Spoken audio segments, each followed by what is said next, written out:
Morning, Benji. Morning, morning.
So you can feel free to send me your slides as well, since I will put them here while you present. So,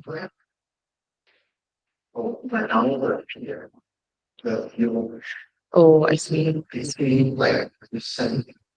Yeah, sure.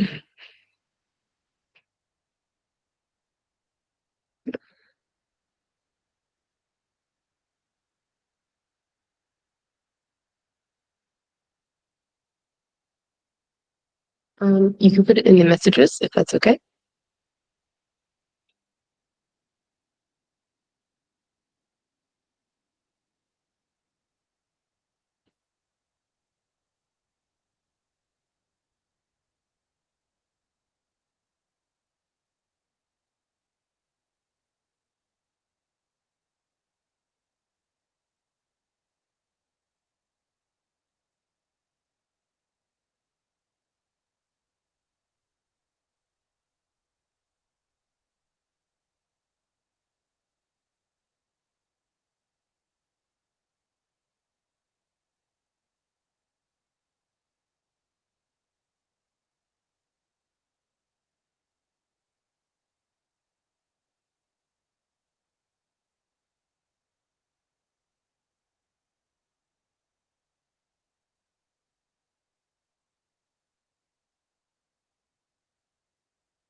Right. Thank you. Thanks.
Mm.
Morning, Michelle.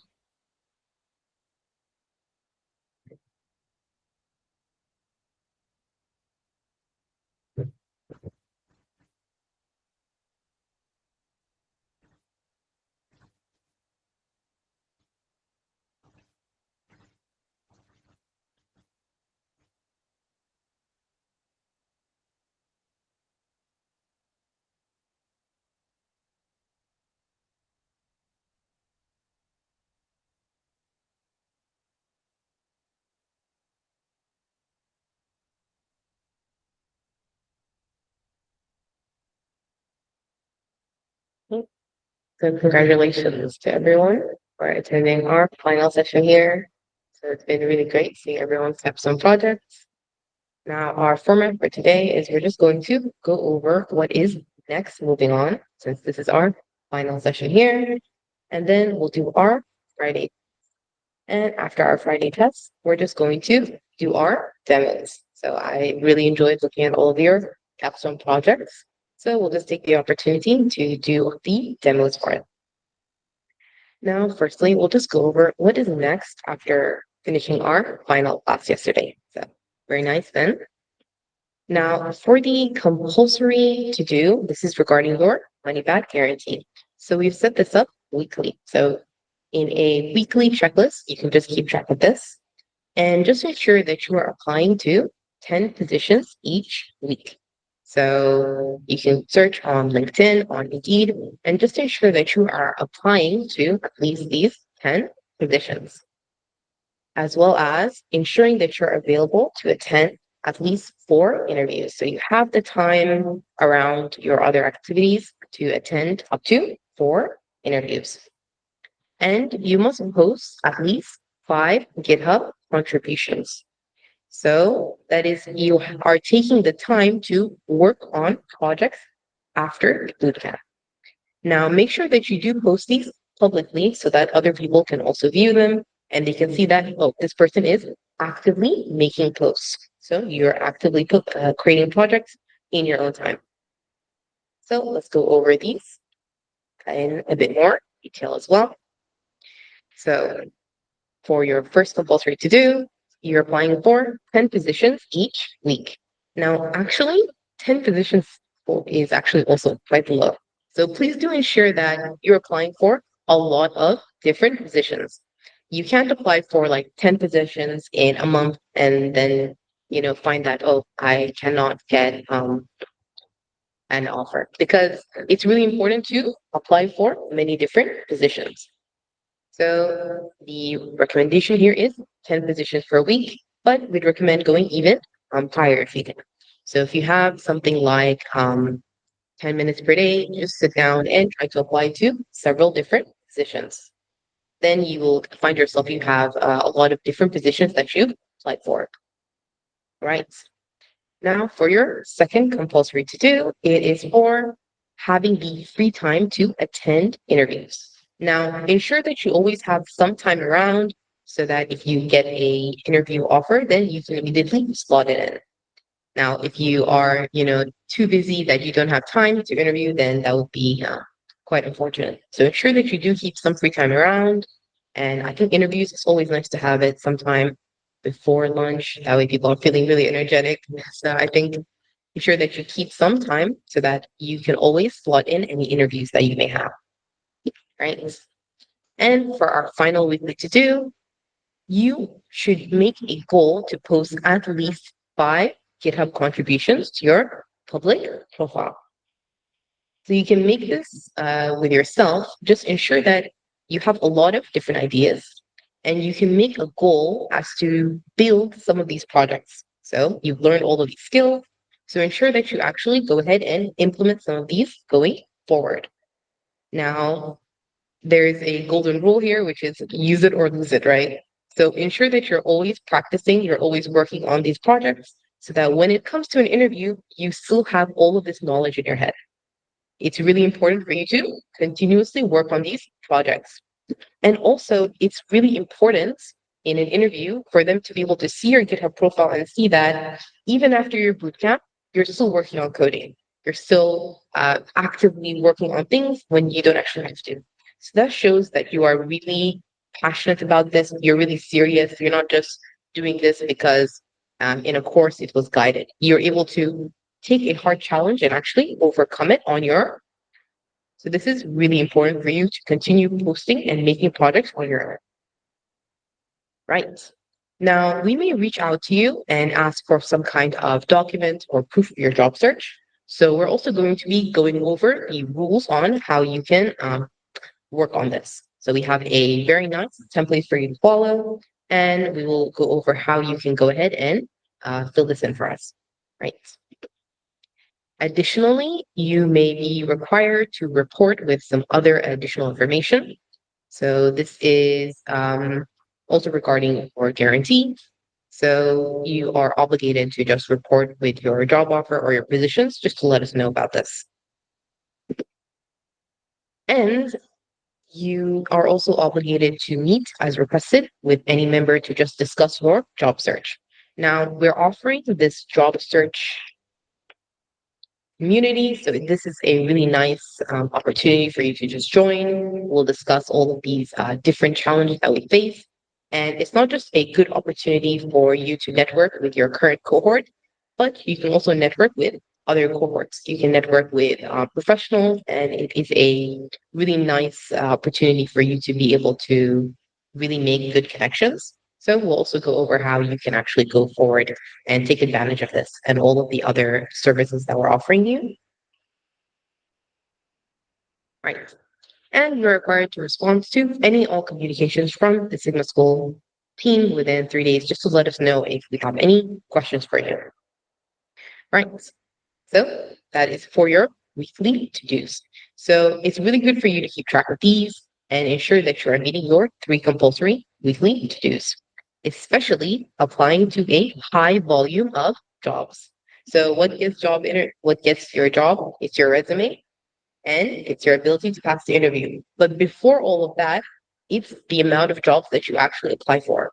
So you did really good in your resume, did really good in your capstone project. Please apply to a lot of different jobs. So set some time apart in a day, say, okay, I have these 20 minutes before bed. Okay, just sit down and apply. If you can apply to even 3 jobs per day, then by the end of the week, that's already a lot of jobs, right? So please do apply for a high volume of jobs. So this is really key, right? So now that we've seen, okay, some of your obligations, you can take a look at your expectations. So yeah, it is going to be tough. Nothing is ever a cakewalk, but you've come this far and you are definitely very capable for what's coming forward. So we've even had, okay, it may take, up to 9 months, it may take longer, but you are capable of this and you've shown your dedication.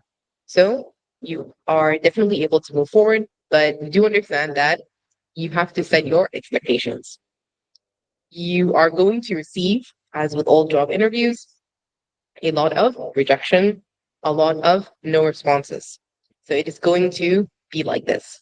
But you have to push forward and persevere.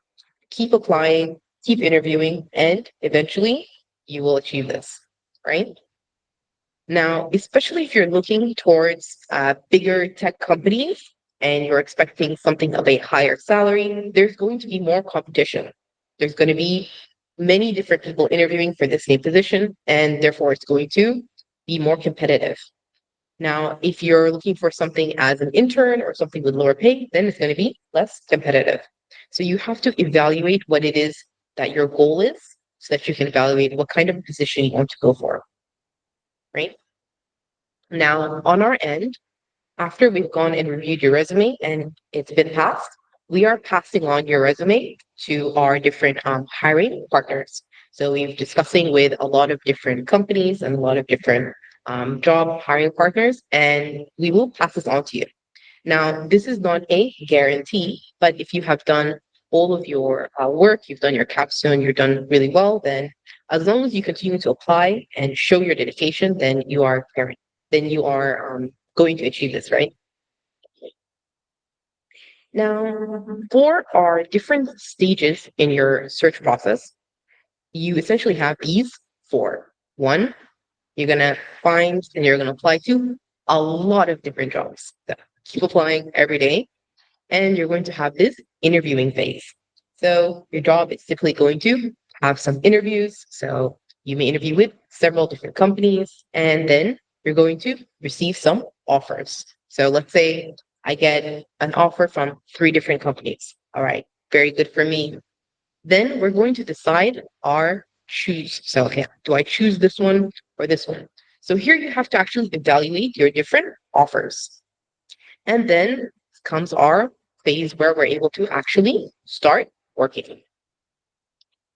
So we're going to be going over each one of these different steps, starting with our find and apply step. Now, in our step where we're actually finding and applying for our job, what we want to do is make sure that you are continuing to work on your projects and your algorithm practices. If you really enjoyed your capstone project and you have some ideas that you weren't able to add to it, this is your time to go ahead and add those things. Make it an even better capstone project. Add more features. If you have a different idea that you want to do, go ahead and make that website. So take the time to go ahead and work on a lot of different projects and ensure that you're also doing your code wars. So a little bit sad, but yeah, ensure that you are working on your code wars and your algorithm challenges. Now, even if you just do like one every day or one every week, that's still really good because it's really challenging and it's going to get you to keep thinking and keep working on your problem solving skills. We also want to go ahead and ask around. Now, this is really important. Most jobs you're going to get are going to be through um, being able to reach out to people. So please do reach out to your family, your friends, your ex coworkers, any people that you have a networking connection with. And this is also a really good way to actually work on your hireability, as well as optimizing your LinkedIn profile. Please tell me you have a LinkedIn profile at this point. If you don't, please make one. You make sure that it's very professional. You have your profile picture, your real face, so like a professional picture. You have filled it in properly. You've put your experiences, you put your boot camp as well, your skills. So we're going to go over how you can make sure that your LinkedIn profile is very good and optimized. And the absolute key is apply to many positions. So as many positions as you can. So if you apply to like, okay, 10 positions a month, what is your chance of getting a job that month? It's very low because you didn't apply to many different positions. So ensure that you apply to a lot of different positions, as well as a very important thing to actually customize your cover letters. So when a company sees that you've actually gone and taken the effort to read their mission, to read their values, you actually care about this company. Therefore, they're going to actually see that this person is dedicated to our role, and that is why we're going to consider them for this position. So it's really important for you to also work on that.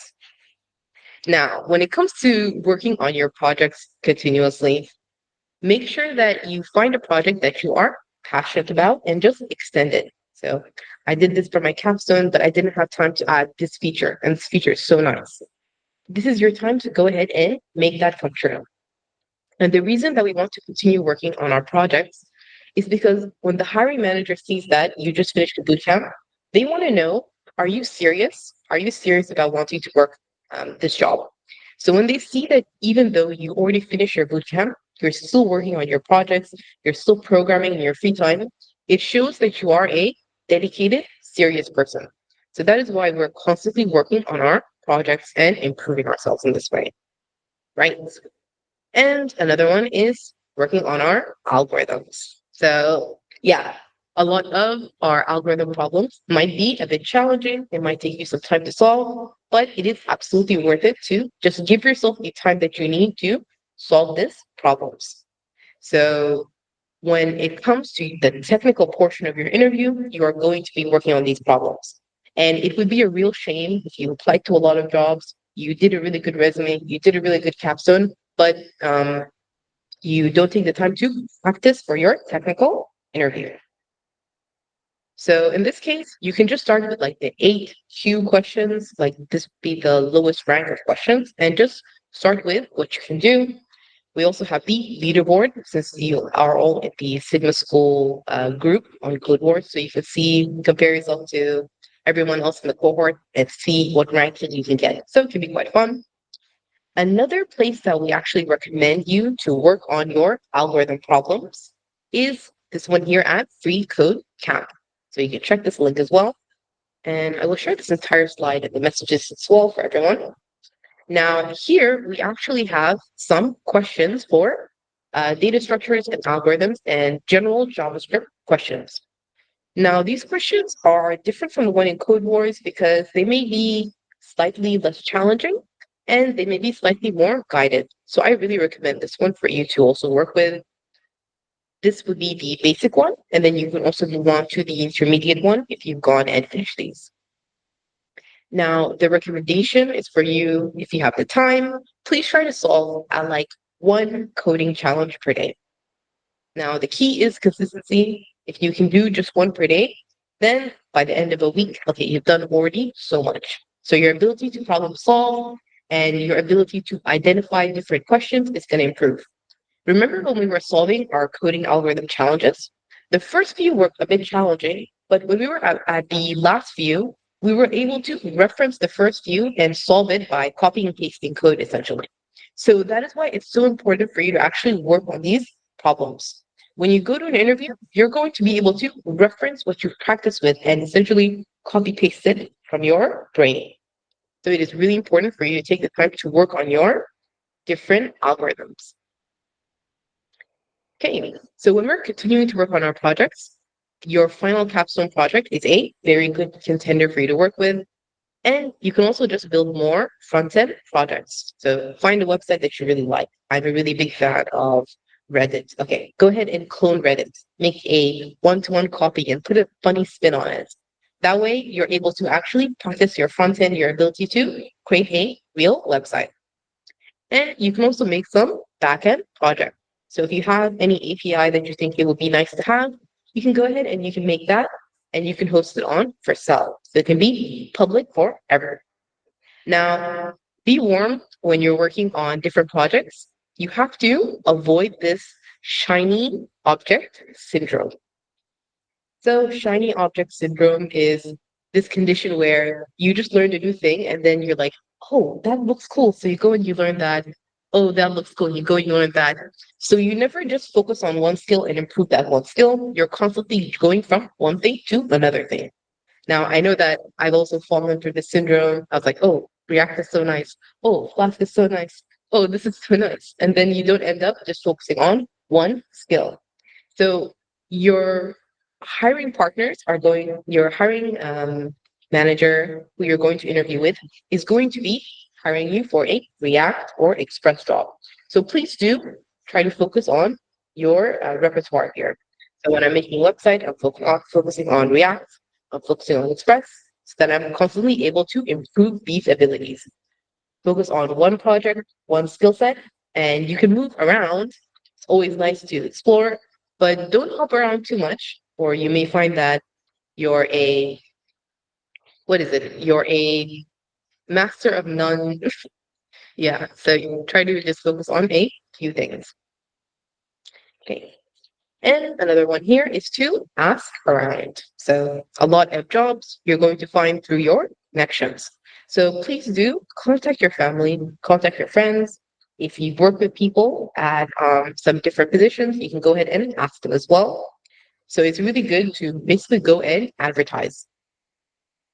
So you can just WhatsApp them with something like, hey, do you know anyone who is hiring a junior software developer?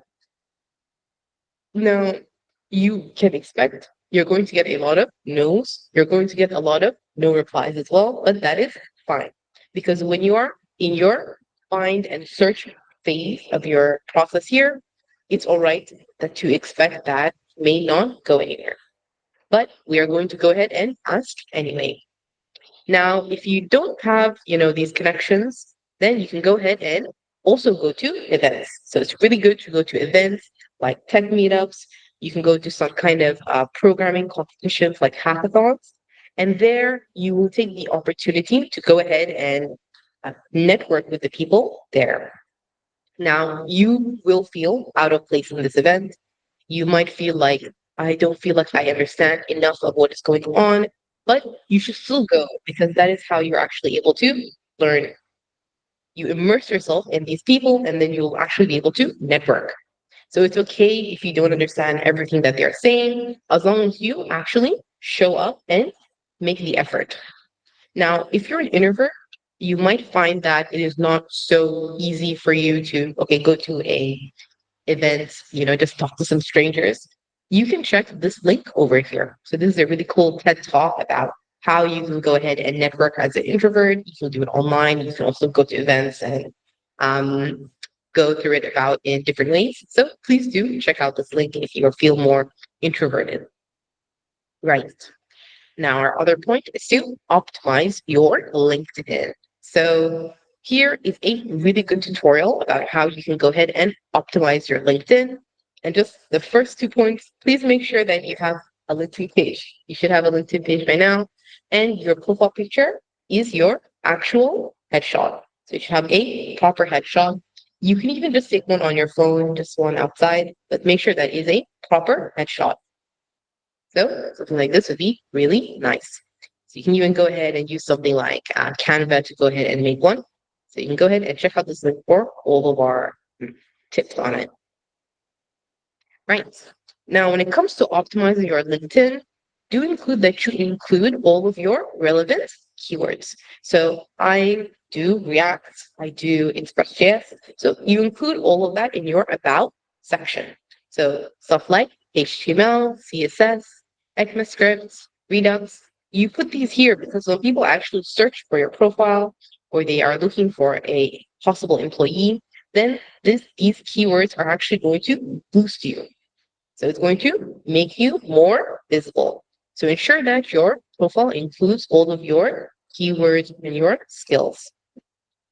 Now, another good thing is to have good sections. So see that in this case, we have a nice kind of statement that really represents us quickly. So it makes you more memorable.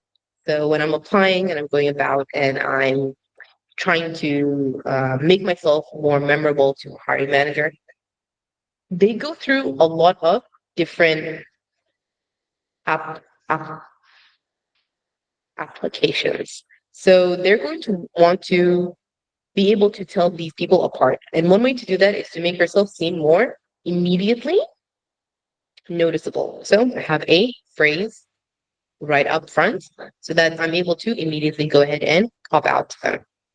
Okay, then for our next section, we just want to make sure that we're able to explain why is it that I'm transitioning into coding. So my previous role was doing this, and now I'm going ahead and I'm doing this. And I'm going to explain exactly what is my reason for going about this. So, are you passionate about coding more? Are you really into a specific technology? Go ahead and explain that to everyone. Now, in our second project paragraph, we just want to go ahead and explain our key projects. So, I've worked on this project. So I developed this. I went ahead and I built this project and I went ahead and I created this project. So I'm showing immediately that actually I am qualified and I have some experience with working on my projects.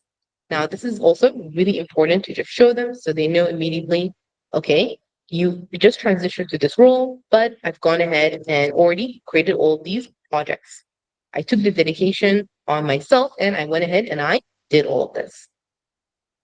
Now, you can feel free to connect with a lot of different people. So you can just go ahead and make yourself also seem like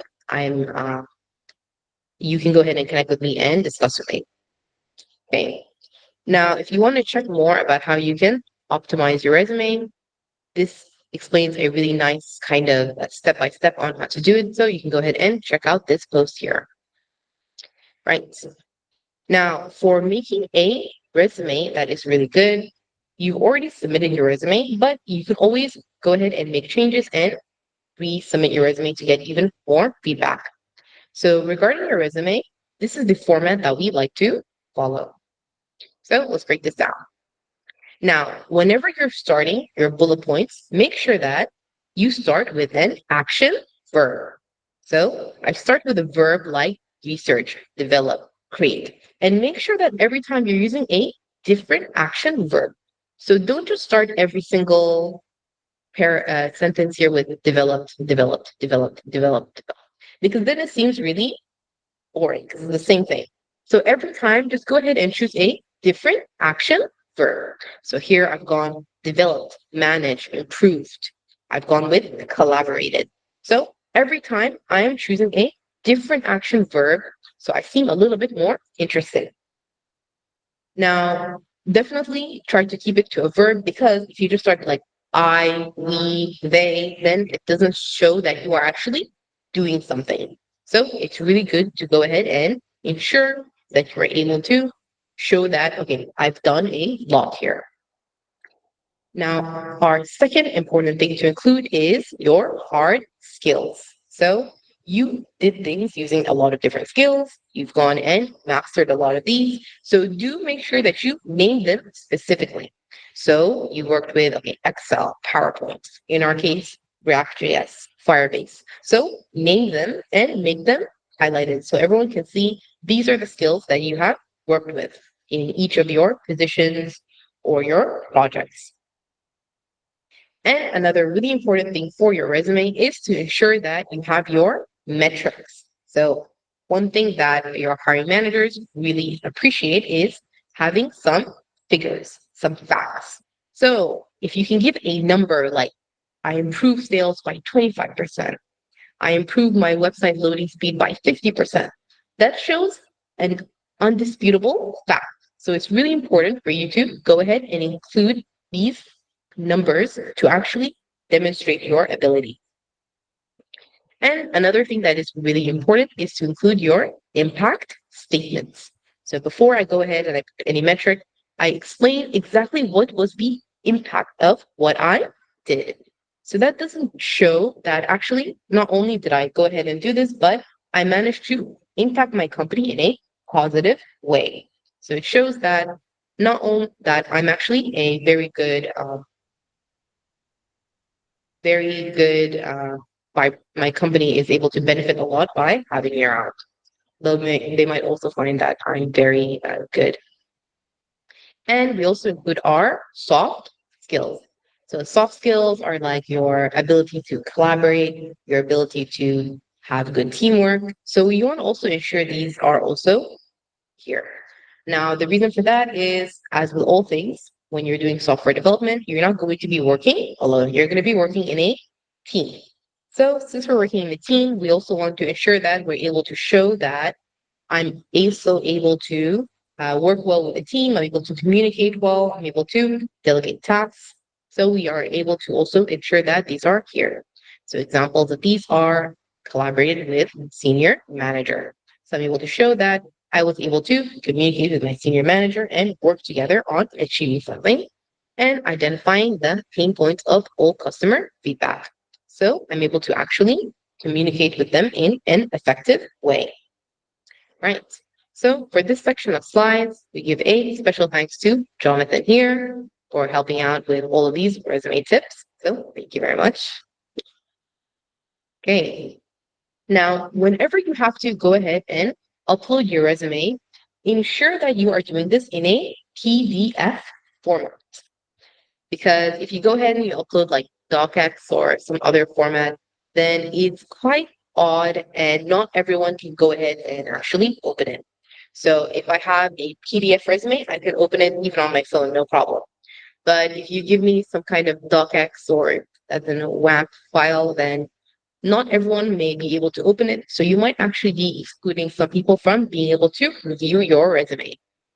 Now, in our case here, we want to ensure that we give it in a PDF format that is also text readable. So some PDF formats are actually like images. So if I go ahead and I move my mouse on the text, I can actually copy paste the text.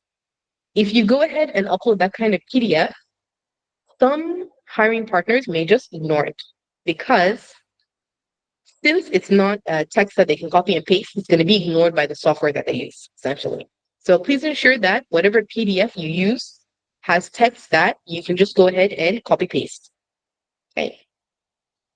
Right. So when we're actually going ahead and searching on, hmm, yes. So it depends on the format of the PDF. So some PDFs are very much like images. So you can actually copy paste any of the text. You can actually click on any of the links. So do be careful when you create your file and you export your PDF. Before you go ahead and send it out, ensure that you're able to just test it out, see if you can copy paste, see if you can click. right? So thanks for the question, Inshira. So it's always good to just test it out first. Pretend you're a hiring partner that doesn't understand anything about you and just go ahead and test it out, right?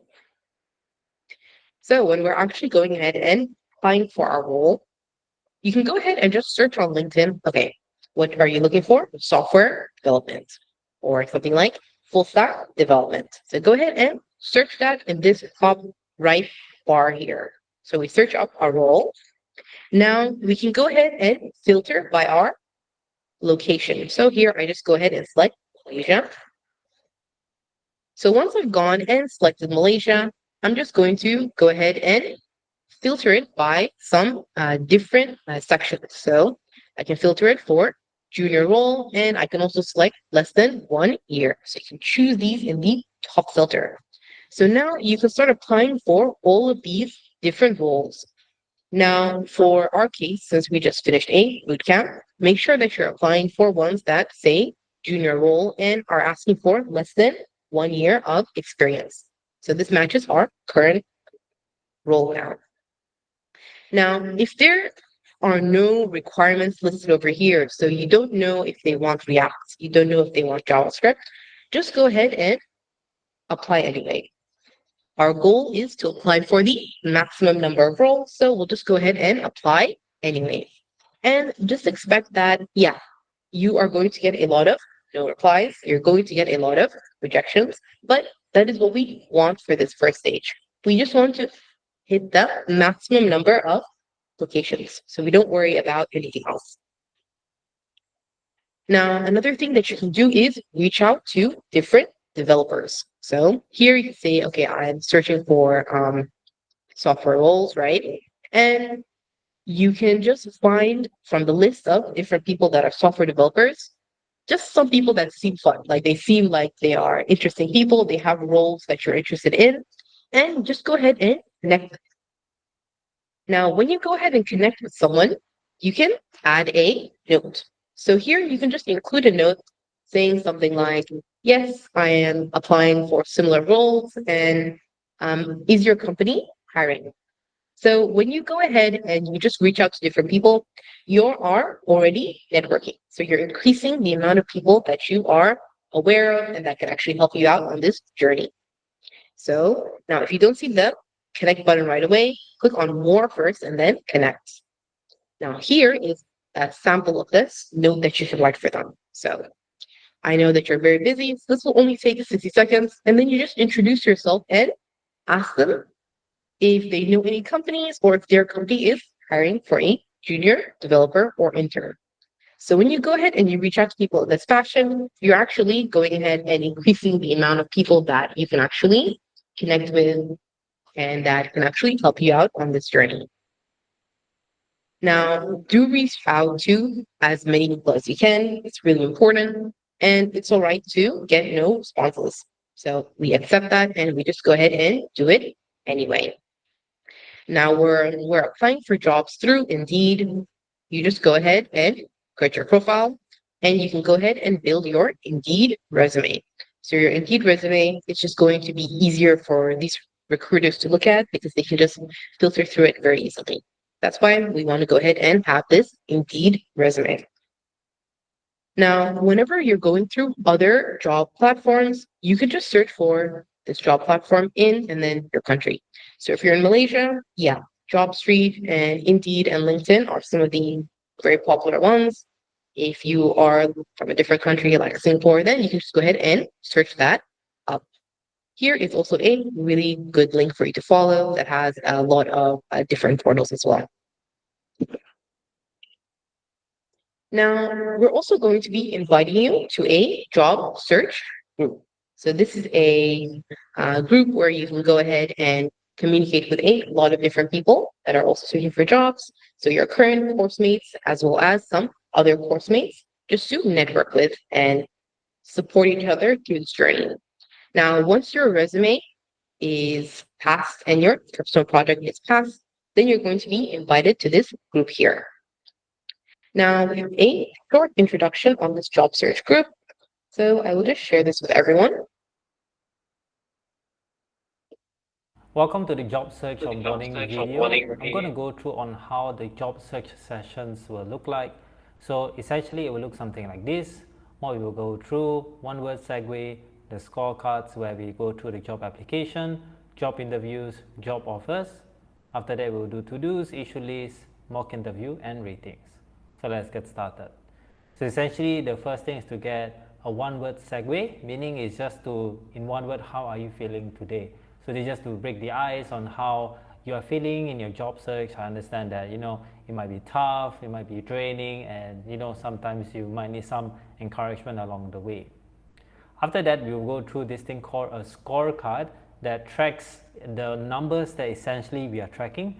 So like job application, interviews and offers to see how we progress and how we perform in our job search process.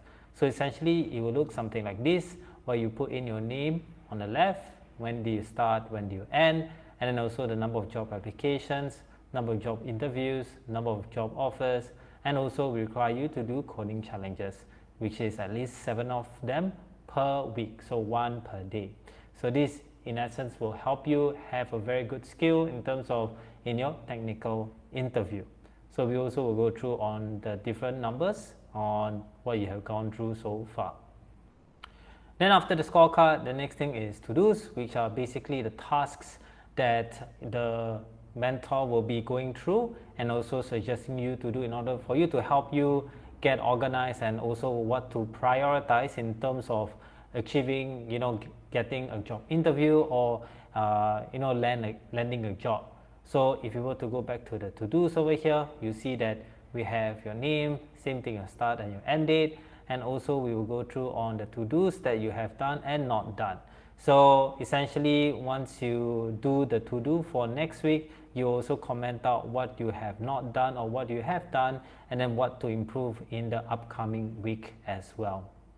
Then after the to-dos, the next part is the issue list, where we will discuss on challenges or obstacles encountered through the job search or through coding challenges or through what you have been applying for, and see how we can improve.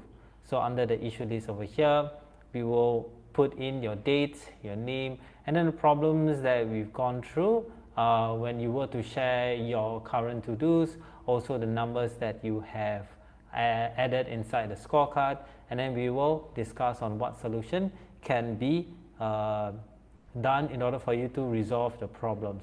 Maybe you don't have time on a specific day, so we can come up with a solution on whether you can use one day just to apply for as many jobs as possible. So that's a little example of what you can do or what we'll be discussing in the issue list. Then you will go through this thing called mock interview, where you will go through, one student will go through a mock interview with the mentor. So it's as simple as a mentor will ask you a question, can you run me through a resume, and then the student will respond as best as they can, and then your friends or the classmates will actually note down any feedback, and after you have finished answering the question, then the mentor and your classmates in the sessions will provide feedback on what can be improved. So what is feedback without practice? So that's where you will do the same question again, but this time you will incorporate the feedback that you have, and then this actually makes it better for you because you can practice what the advice that you have been given. So this is a very good practice.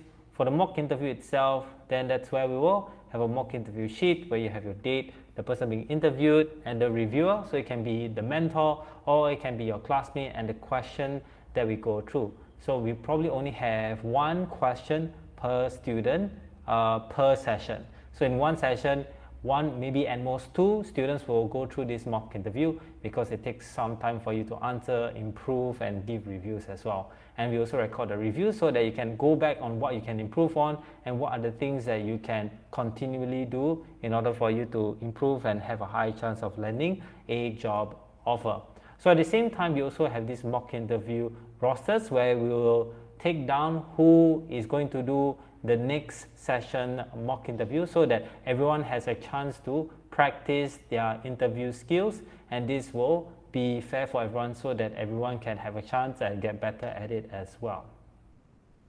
And lastly, after the mock interview, then that's where you go through the ratings, where we'll do a rating of how the lessons has been conducted and what can be improved for the overall lesson. So we practice transparency, and for the ratings, we just tell who and the meeting ratings and why we score 9 out of 10. So this rating is out of 10. If it's less than 8, then we will present a solution to how we can improve it to make it 10 out of 10 and see whether it is worth our time. If not, why.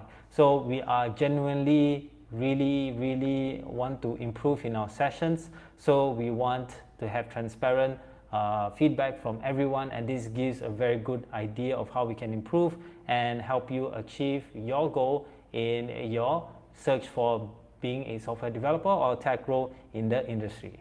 So that's it. All the best in your job search, and hopefully I'll see you in a job session. Bye bye.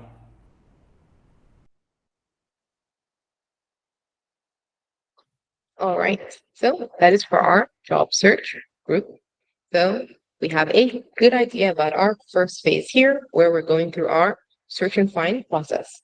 We've set our expectations, and we know that we're just going to keep applying regardless of anything. So after Welcome to we've the job gone search of and reached our job search phase, we've hopefully gotten ourselves some interviews. So this is where we reach our kind of our final point, right? We have some interviews, and hopefully we can pass these interviews and get our offer. Now, when it comes to interviews, this is just going to be one or two people asking you some questions, and then you're just going to try to answer these questions in hopefully the way that we've gone over to actually land this position. Now, for the slides regarding the common interviews, you can find them over here.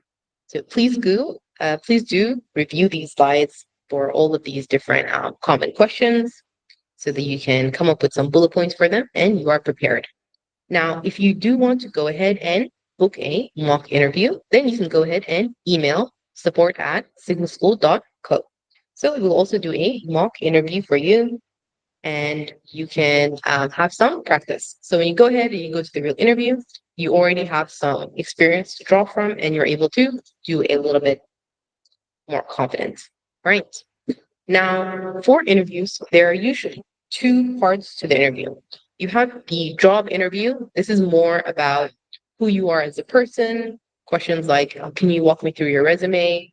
Tell me a little bit about yourself. So this is trying to understand you as a person. And then you have the technical part of the interview. So this is a little bit about your technical skills. So in the form of the interview, this is going to be through Code Wars questions or questions that are more technical in nature, like what is SQL? Okay, can you explain that to me? So this is them trying to gauge your actual abilities. Are you able to understand the material and do this role? Now, for some companies, they might go ahead and consolidate it into one interview. But for some companies, they might split it up. So they have the interview first for behavioral or your character, and then a different interview for the technical interview. Now, in some companies, they may split it up even more, and you might have this into like four different interviews. So it really depends on the company. Just ensure that you are always prepared for your interviews. Now, in a lot of cases, the decision for whether they're going to hire you or not is in like the first 15 minutes. So it is usually an instant decision. So make sure that you are prepared so that when you actually go to your interview, you're able to have confidence and be able to immediately show that you're passionate about this role and you have the ability to do it. So the interview might go on for 4 stages, but that first 15 minutes is going to be very important. Now, when it comes to the job interview, this is just going to be more of a conversation so that they can understand your behavior, your character, and whether you are fit for this role. So you are recommended to look over the slides over here, and it has a lot of instructions about how it is you want to respond to a lot of the common questions. So you can make sure that you have reviewed these slides, and you must practice to be able to actually perform well in this section. Now, you can just talk to yourself, ask yourself some questions and answer them, or you can go ahead and talk with a friend, or you can also book a meeting with us. So if you'd like to do the mock interview, then you can also book the session at support@signalschool.co. Now, for the technical interviews, it's going to be providing you with some coding problem, and then you're going to sit down and work on this problem. So while you're working on it, please don't just be quiet and solve it. You have to talk. So think back to our Google interview. While he's solving the problem, he's asking questions, he's explaining how he's thinking. So he's constantly communicating with the interviewer. So you want to do it exactly like that. While you're solving a problem, make sure that you are constantly talking during the technical portion of the interview. Now, one way to do that is through Code Wars, and we also showed through the free code camp. So you can always try those to just practice. Now, while you're practicing Code Wars, do talk to yourself. It might seem a little insane, but talk to yourself so that when it comes to the interview, you're able to still talk to yourself and communicate to the hiring manager. Now, you can also ask a friend to just sit down with you and pretend to interview for the technical interview, or you can book a session for the technical interview as well. Right. So here we have some common front-end and back-end questions. So you can review these and our model solution here. Now, you never want to just go ahead and memorize. So that's not a good idea because it will be obvious that you are memorizing. So you want to actually understand the material and be able to answer it at the. So all of these are really good for you to go ahead and view. So like, what is the main applications of SQL? So you should be able to immediately on your own be like, well, this is where I use SQL. It's really used for this. I can store data and then I can do my CRUD operations on it, create, read, update, delete. I'm able to manipulate it. I can make different tables to organize it. So you're able to actually explain SQL. So that is exactly what you want when you are in this technical portion of your interview. Right. Now, your expectations for the interview section of your interview is going to be the first few are not going to be the most confident inducing. So it's going to be challenging, but the more that you do, the more that you're going to feel confident. So it's really important for you to go to your interviews and just feel good that okay, I reached this point in my stage, right? I'm going to put it my all, and it's fine, however it turns out. So you might feel nervous and you might say, oh, maybe I did that wrong or right, but it's okay. Just go ahead and persevere. Now, one other thing to point out in your technical interview is if at any point in your technical interview, you are like lost. So you don't know how to approach the question, then just go ahead and tell the hiring manager.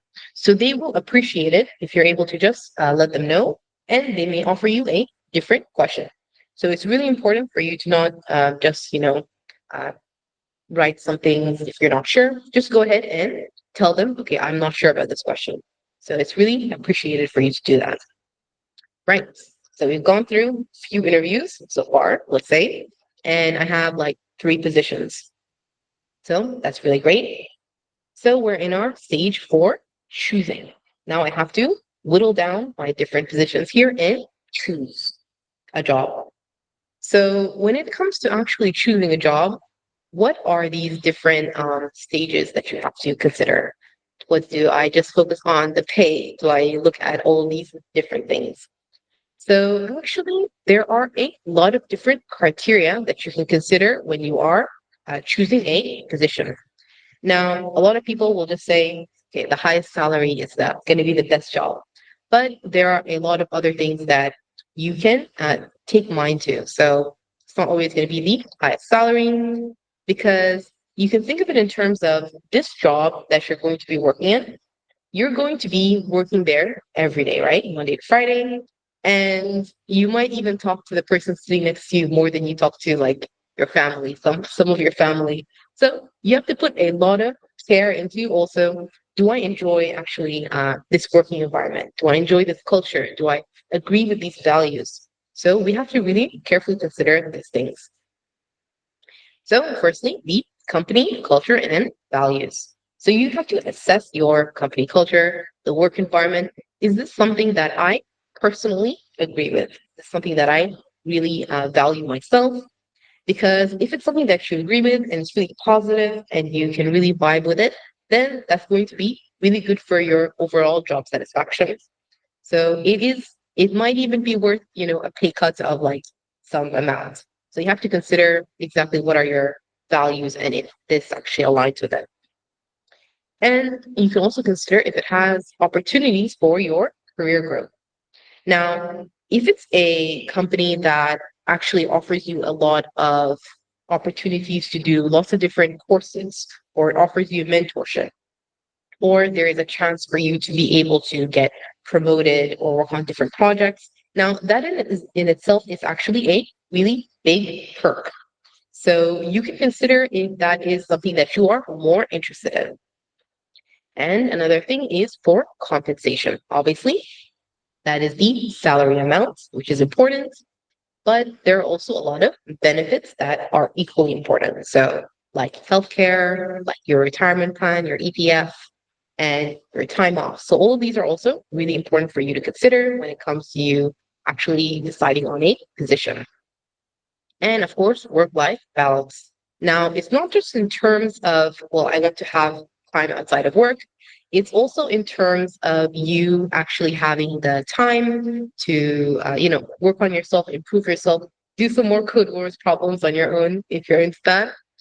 And companies that actually give you a better work life balance are going to be more surviving in general. So if you don't burn out all of your employees, then it's going to be more sustainable in general. So that is also a really good reason that you really want to consider these kind of jobs. And of course, your company stability. So do research on the company. Decide if this company is something that you are ultimately, you see that it's going to grow. Is it going to, it's going through a really hard patch right now. So find a company that is stable, is well financially off, and you feel a lot more confident about this. Right. So we've gone over, all of the different factors you can consider when you're evaluating different job offers. So now we've reached our final stage. We have chosen this offer and we are going to start working. So, firstly, congratulations.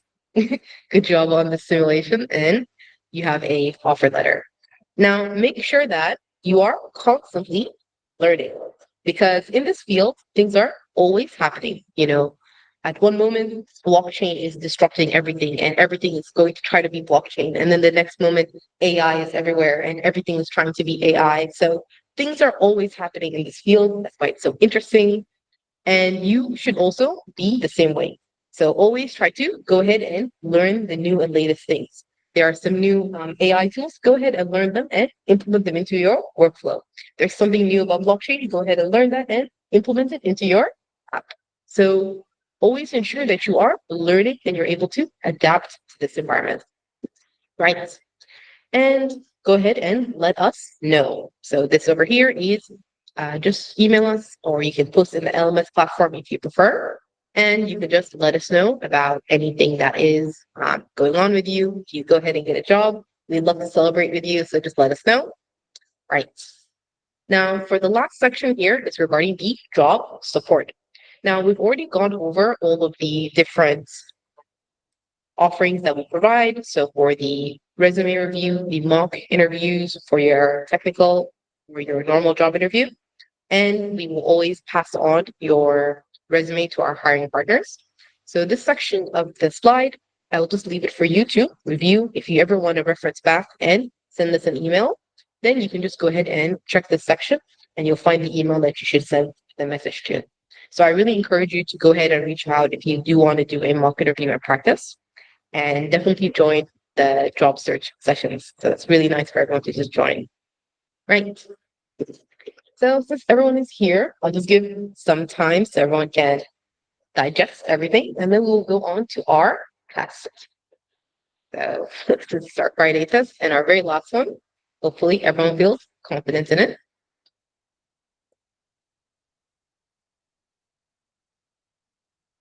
Okay, so I'll just give some time for everyone to settle in before we start our week 2 computer science test. Now, if you have any questions regarding this session, you can also just let me know in the messages.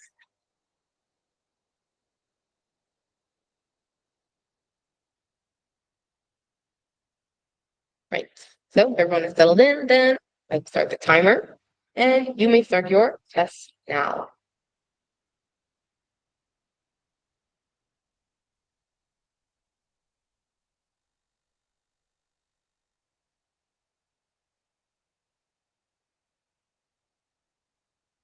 Now, as always, that's in our Elements platform down in the weekly tests, computer science.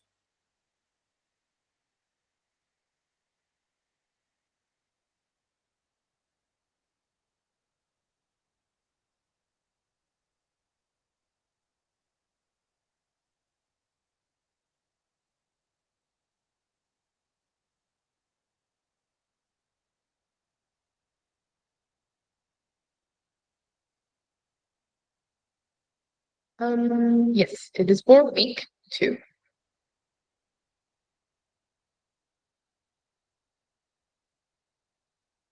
Thanks for the questions. And now,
thanks for letting me know.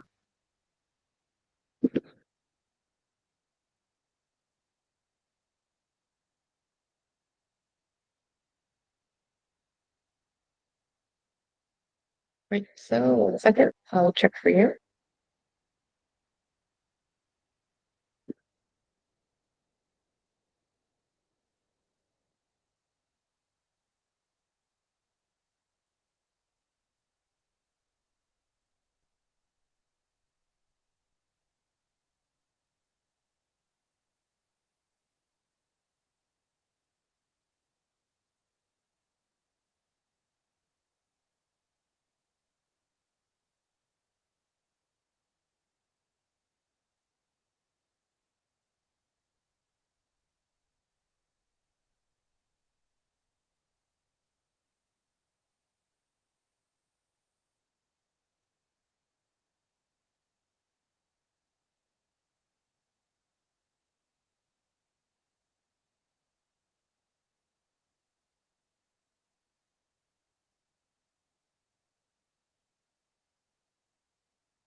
So it's looking for the maximum number. So that is the one number that is the biggest.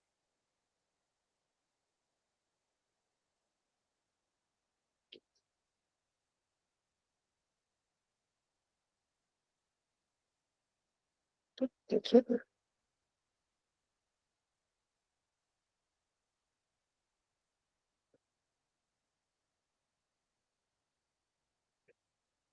Yep.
right? So we have another 3 minutes.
All right. So good job, everyone, on submitting your final test. So it's over. We don't have to do the test anymore. So very nice. And we'll now move on to our demo day. This is our final capstone presentation. So congratulations. So our agenda for this is going to be, we're going to have an opening speech from Ken, and then we'll just go over to our student presentations. So everyone will just present, and I will show you the order for the presentations. So you'll know when it is your turn to just share your screen and show us your presentation.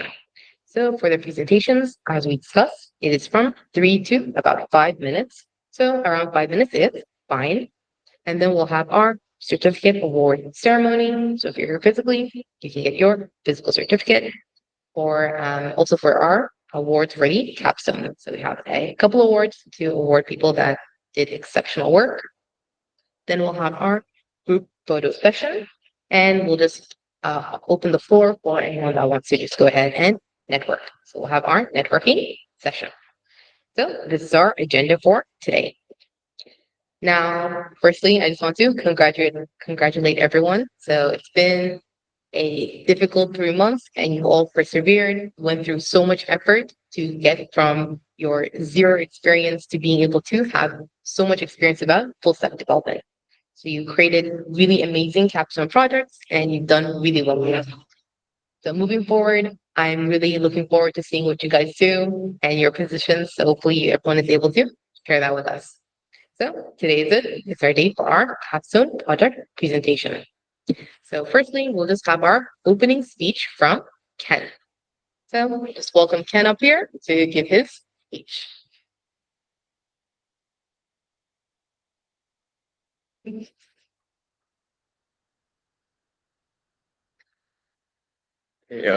Cameras on, right? Okay. Hi, everybody. So thank you very much for the the 3 months that you've been with us here. Congratulations on going through this journey. I know it hasn't been easy.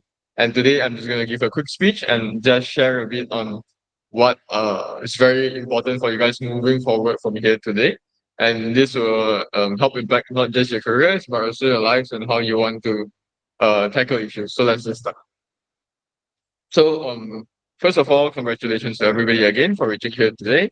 I'm just gonna have a very quick talk about mindset. I'm sure I've already talked to some of you guys, maybe more frequent. I think some of you guys I haven't really had chance to talk to you guys about this yet, and I hope I'll be able to do soon. Since we'll be doing the job search group, and I will be there occasionally with our career coaches, and I'll be doing some one-on-ones with you guys as well to have a talk. So yeah, just a quick talk about mindset.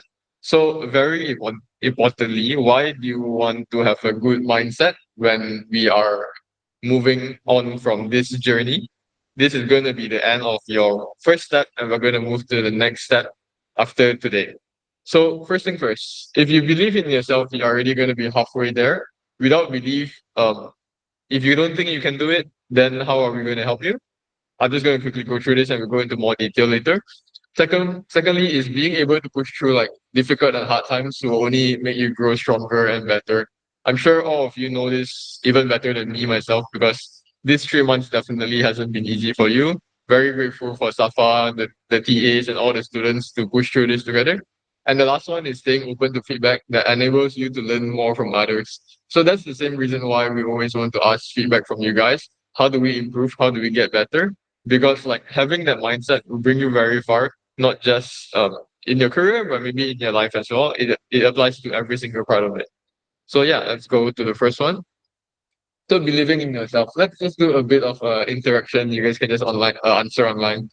3 months ago, when you guys first came here, how many of you guys imagine you'll be where you are today? You guys came in zero experience in coding, or at least most of you, or almost zero.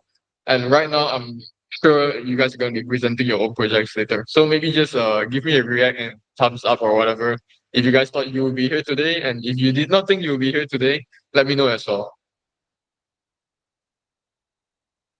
Nice. Everybody has good belief in themselves.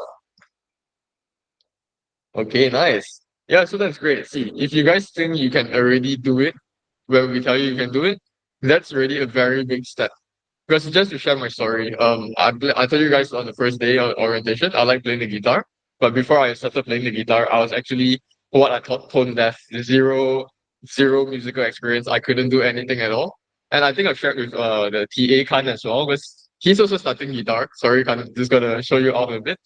So it's when you first start everything, it could be very hard because it's so far away, but in reality, it's actually a lot closer than you think. So I'm looking forward to all of your projects later, and I heard it's very good as well. So let's have a look later. Secondly, pushing through hard times. So I'm sure while you guys have been through this journey in these 3 months, things hasn't been very easy because you guys are rushing for your assignments, you guys are living your own life, you guys are also having your own commitments, your full-time jobs, and trying to just, enjoy life and have fun at the same time. So I haven't talked to all of you. I do want to hear your story someday, how you got here, what you learned during this entire journey, and what made you better. So hopefully, not only the tech skills, but I'm sure a lot of soft skills and personal growth were taught during this course as well. How you navigate through the harder times, how you stay confident in yourself, and the most importantly, actually, for me, is like pushing through harder times. You do need support around you if possible. And I hope the Sigma School has given you the support that you needed. And it also shows that you do need to ask if you want to know something. And the only person that will judge you for not knowing is yourself. I think because I've talked to some of you, I've talked to previous students, and imposter syndrome is very real in this. So while those times are hard where you feel not confident, you don't really know much, just push through it, be open to asking, which leads us to our next point. So staying open to feedback. So while feedback and criticism can be very painful, it can be very harsh, it can also bring you a very long way. So just one advice moving into your job searching after this. Learn to not take things personally when the recruiters or other candidates say like you are not good, I do not think your skills are good enough, they don't really mean it internally to you. They're just telling you how you are right now. But also trust your own skills because all of you here learning a new skill, not just any new skill, a very difficult and high demand skill in 3 months already shows that you guys have um the ability to do something amazing. So whether they give comments about your skills, your background, or whatever else, it's fine. Do listen to them. Implement what they say is good. But if it's not good, don't let it affect your confidence. Don't let the imposter syndrome kick in. Because if the moment you do that, you lose your confidence, you won't be able to do a good interview. It's just going to keep on going again and again. So yeah, that's just all from my what I want to share on having a mindset moving forward into your job search groups and also for your presentation later. So once again, everybody, thank you very much for joining us here at Sigma School, and I hope all of you learn exactly what you came here for, and I hope you guys gain even more out of that. So I'm going to enjoy watching all of your presentations. I hope all of you enjoy each other's presentations as well. You guys put a lot of effort into this for the 3 months. So remember later when you guys present, the mindset is very important. Don't ever think that you guys did not do a good job. You guys have done an amazing job in these 3 months. So be confident in yourself and present well later. Okay. Thank you very much, guys. I'll catch you guys at the end of the session. Thank you.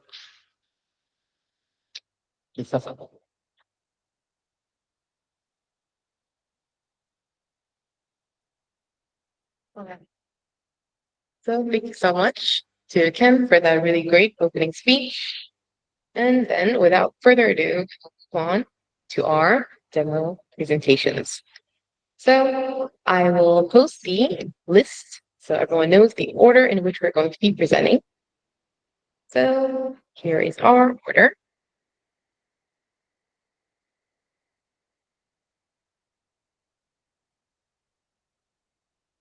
And we are starting with a very lucky Sun Ho Cho. So as All right. Hello. hello. Yep. Hello. All right. I'm getting a bit of echo. Oh, all right. Yeah. Hold on. Let me just share my screen. I was hold on. Okay, there we go.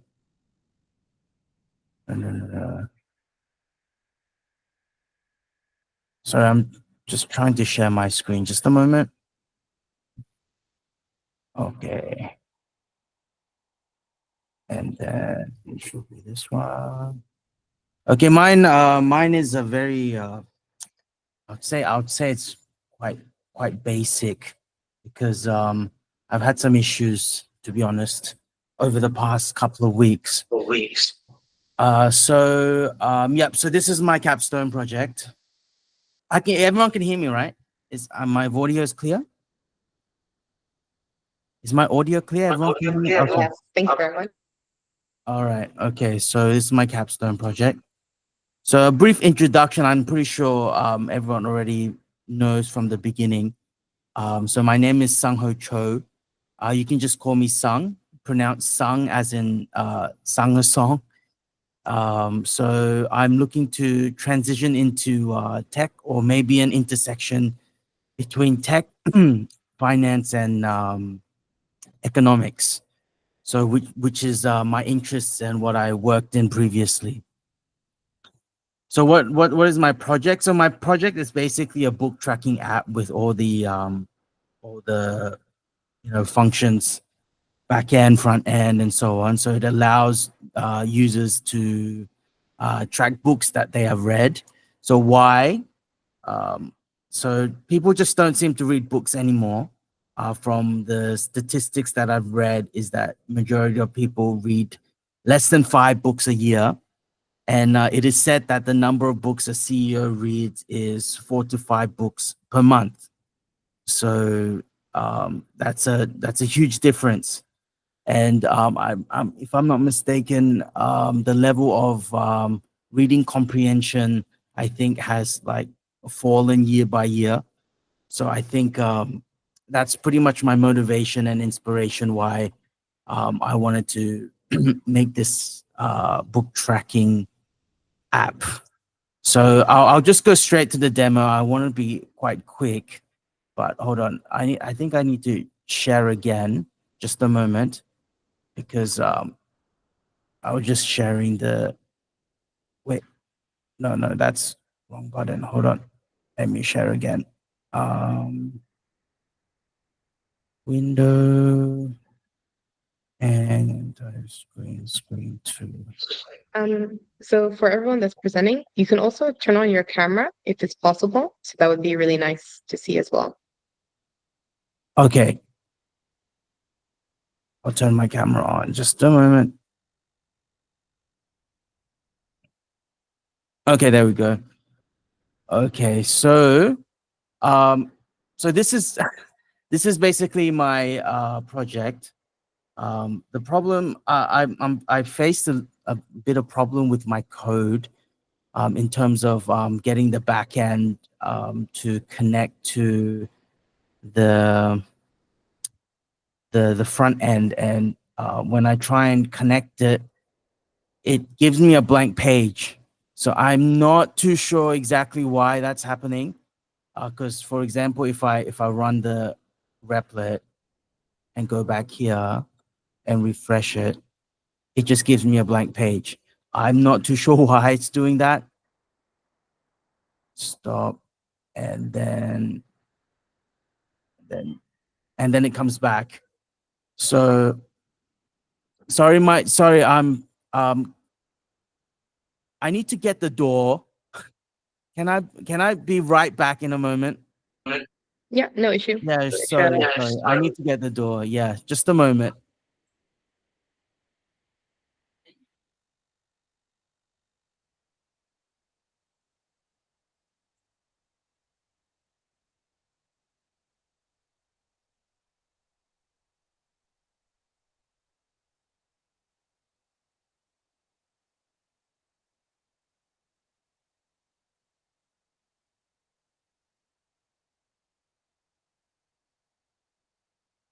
Okay.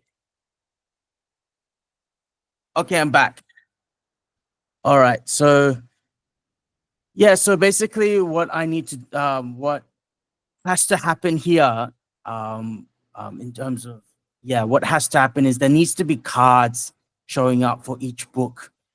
So here's the table for the back end. So basically the information here would need to come up here as a card. Yeah. Is it But all right for your local host? pardon? In your local host, is it okay? Yep, I think it is okay. I spent quite a while early morning last night trying to figure things out. It seems okay, but not 100% sure. So this actually needs to be popped up here as cards, and then so you could basically tick off, edit and stuff. So you can add books. I've also added the Google Books API to it as well in the code. But so yeah, so that's basically all I have. So yeah, not sure what's up with my code though, but so yeah. All right. So no And issue with that. then Thank you very much. and then a quote is show me a family of readers and I will show you the people who move the world. So that's basically no, just read. Just read lots of books. Yeah. Okay. Thank you. Okay, thank you very much. So you have a really good mission for your project. It's really useful. Thank you. And next we have Sora. So Sora, you can share your screen. All right. Can everybody hear me?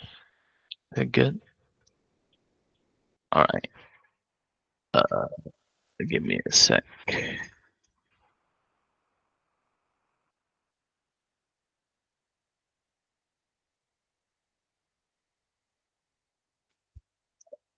Um. So yeah, this is my capstone project. My capstone project is a hotel booking system. So a little a little bit of self introduction. I'm You can call me Sora, or my full name actually is Lim Suten, but English speaker can't really say my name very well, so I changed it to Sora. So the objective of this hotel booking system is I trying to build a booking management system, of course, to do the course. I forgot the name. And a user-friendly interface, so people can do so when they book, it's easier because a lot of clunk stuff on other people's website. So I try to do that. But the inspiration is not really true what I wrote here. The first inspiration I got was actually another project, but I couldn't really do it very well, so I changed it to this. Yeah, so you changed it from an organizing app and change it to a hotel system, a booking system. That's what does it. I know it's not a good reason, but I changed it to this, and the pitch is not really that important. But problem statement, target audience. Yeah, what am I talking about right now? So the problem statement is I try to cut down on the complex stuff and make only the simple stuff. Mainly, I wanted to make more, but due to time constraint and not really that good at coding, I cut a lot of stuff some more. So it become a very bare bone system, and the target audience is just anyone who want to book a hotel room, I guess. The technology I use are, well, these are the based off React, the APIs, Firebase, and Bootstrap. Well, we shouldn't say business model. Sorry about that. It should be a problem phase. Problem phase of doing this project are API problem. Trying to connect the API took me a very long time, about 2 to 3 days. And there's a profile picture function also wouldn't display on most of the page, and it took me a very long time. So I gotta jump to demo because I'm not really good at what I'm speaking. I did a video. I explained through what I do in the video. So at the start, this is my login page. You can create an account. The account must be an email and password. Here I'm showing that if it's not email, it show you it's not a valid email. And then the password must be 6 character long. If it's not, you also reject. So yeah, the password here I choose 123456 because there's a reset password in my system. So yeah, just to show that off, I open a notepad here, if I remember right. Yeah, just to show that I copy and paste and didn't type any other stuff. So when you log in, you come into my home page, the main page here, and I'm trying to show off you can react to the size screen or project, and you can also try to do mobile. Yeah, and then in the main page, you basically have this 3-room and a short summary of the hotel. This is the 3-room and what the summary is, what the benefits for each room, how much it costs. Then inside the room, you can click book now, and then it will bring you to the booking page. And you can sign in using Google authentication here.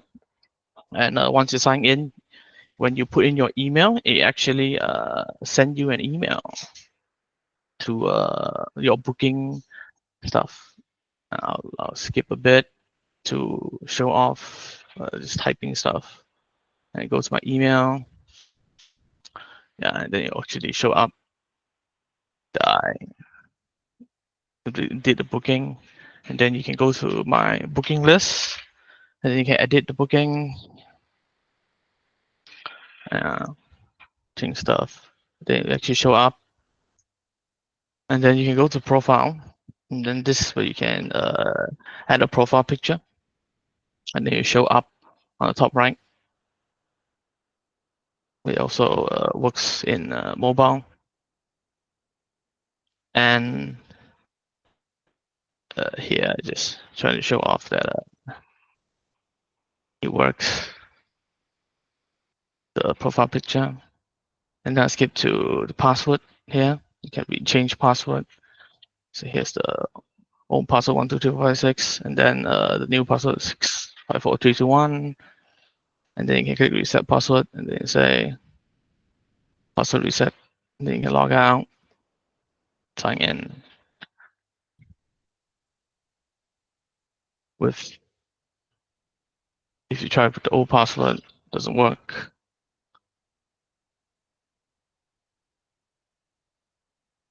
Yeah, oops, I got a cut too early, but yeah, it works with that. Here's a QR code to my Vercel. If you want to try it out, I don't think I opened my backend, but if people really want to try, I can open it later on. And the key feature is that user can able to manage their booking, and the unique selling point is that they'll get an email notification after they book their booking. The learning experience I have is that I should keep my scope small, and with my coding skill not really good, so I should actually work on it a lot of time with more time, because I make my scope too big a bit, and it's a bit hard, so I cut down a lot. So from feedback, I asked one of my friend who is a developer, and asked him on some stuff what could I improve, and then he told me some prompt stuff, some basic stuff that I should have. And the personal growth is I procrastinate a lot during this project. In the first few days, didn't do much, and I pretty much finished it in the last few days. So yeah, in conclusion is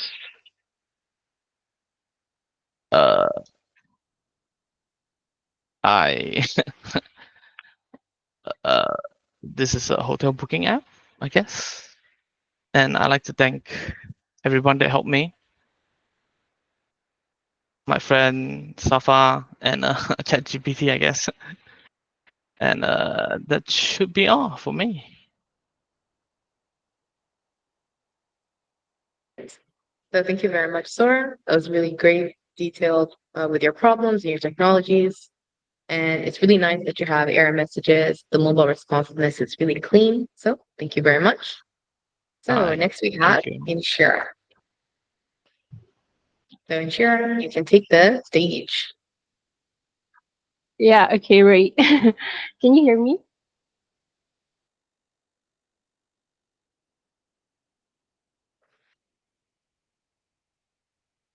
I'm just gonna send a link beforehand. Okay, without further ado, I'm just gonna introduce myself. My name is Inshira, and this is my application called Paimon Studio app. It is basically oh my god, it's basically for me to just add on a little bit of quality of life for Genshin players, which honestly, if you play Genshin, you would know that the quality of life in there is not that, you know, not that quality. So, why did I make this app? Is because currently there's more than 90 characters in Genshin Impact, and this data alone is from last year on 23rd October, as you can see. There's so many characters, and they all have different talent books which available from different days. And this data alone on this image, I'm sorry, my screen is lagging. This image alone is from the talent books only the talent books. It's not included the weapon essential materials. And there's weekly bosses, and if you give me the time, I can keep on going with how much there's no quality it is in Genshin Impact. I mean, okay, like yet. So do you know how many clicks does it for me to take, for players to take to get to this page, for players to know what day is the book available in, for what character, and how much more do you need? There's just so much. It's too much. So why did I created this application? It's merely because I just wanted to add on a little bit the of quality of life for Genshin players. That is why. Technical overview. This is all the applications that I use, all the techniques that I use for creating this app. Firebase, VS Code, Node. The API is solely from Genshin.dev. It's not me. All credits to them. This is the demo.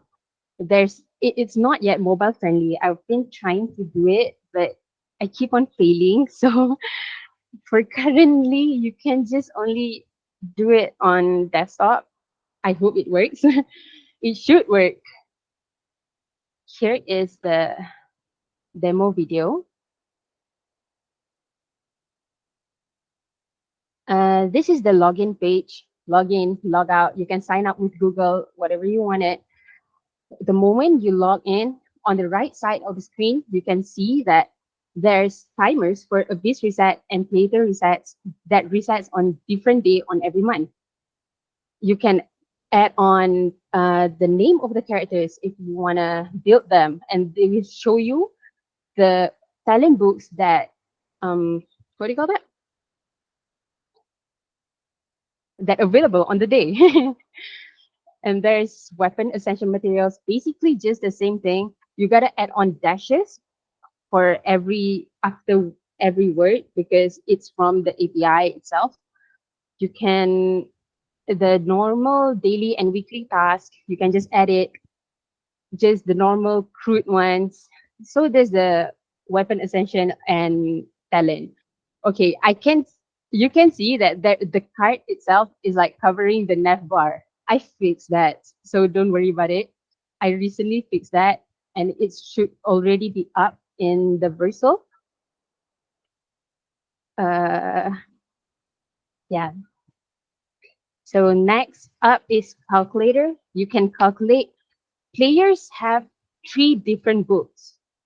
So you can just key in how much do you currently have in order for you to like you want to know for players to know whether it is enough or not to build how many characters that they wanted. So you can see the yeah, you can you can key in on all these three different things. I don't know why I didn't do it in the demo, but you should be able to. On the last section is there's the farming routes because there's so many enemies in Genshin and there's so many materials that you gotta farm. So you can just add on your personalized farming routes. You can see each other's farming routes, if I'm not mistaken, and yeah, you can delete it. The problem is that if you delete one of them, everybody else can't see it. I've been failing how to do like I just want only the owner who uploaded the picture who can delete it, but it doesn't work. I yeah, that's all from me. I wish you understand what I'm talking about. I feel like I'm just yapping. What did I learn? Do not delete your package log JSON and your package JSON. This is like, oh my god, I accidentally click on the button and yeah, the this Monday, that the recent Monday, and everything is gone. You can't even npm run dev anymore. Thankfully, I committed right before that, so I can just go up to the previous version. Second of all, organize your thoughts. Just put it out there. Use the Google Drive. The sheet that Safa gave us was really helpful for me to just oh yeah, I should do this one next. I know which one is the priority. There's that. So in the end, all thanks to Safa and Genshin.dev to make this project possible. Thank you very much. So thank you so much, Ashira. Very nice presentation. So it's really great. You're so passionate about the topic. You're really able to convey that. And I've only played like a little bit of Genshin, but I feel like this will be very useful for me. So thank you very much. And next we have Michelle. So Michelle, you can share your screen.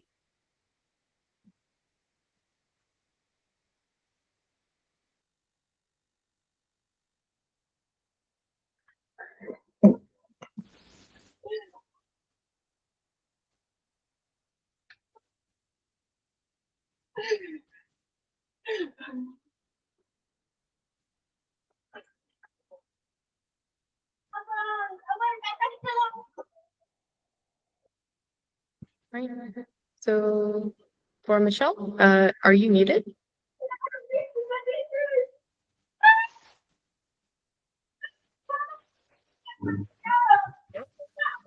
Mọi người nhớ không phải đánh mạnh. Chị vậy.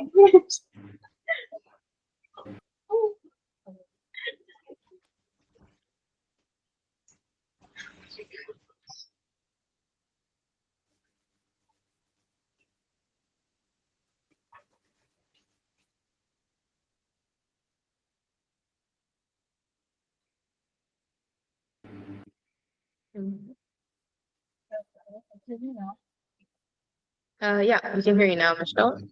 It's just a bit soft. There's something wrong with my laptop. So my mic and my camera is not well. Yeah. So my name is Michelle, and today I'll be presenting my the apps about expenses manager apps. This app is designed to provide users with a simple and efficient platform to track and manage their personal expenses. So why is this app so important? So these apps can help users develop a greater awareness of their financial status. It empowers them to gain better visibility and control over their spending habits by helping users track their expenses. This app aims to foster better financial health and smarter money management. So this project, why did I create this project is because of my personal struggles. I'm actually very bad at managing my expenses. So I often find myself like wondering where all my money went each month. So this created experience and motivated me to create the expenses manager apps, which I felt that is a solution to help everyone to manage their spending with ease. So this app is also ideal for those who would like to manage their spendings, budgeting, and also achieve their financial goals. For this project, I used React.js to develop the front end of the apps, Bootstrap to design and style the interface, and Neon Console SQL to handle backend data storage, and also Firebase to store and manage uploaded images. So the challenges that I faced when creating these apps is that when I try to connect the front end and the back end together, the apps break without any error message. So I don't know what's wrong. So I tried to redo again and again.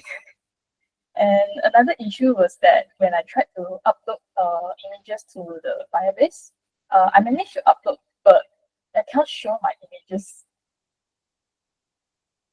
So next I'll be showing so you guys can scan this QR to look the page or also share the link.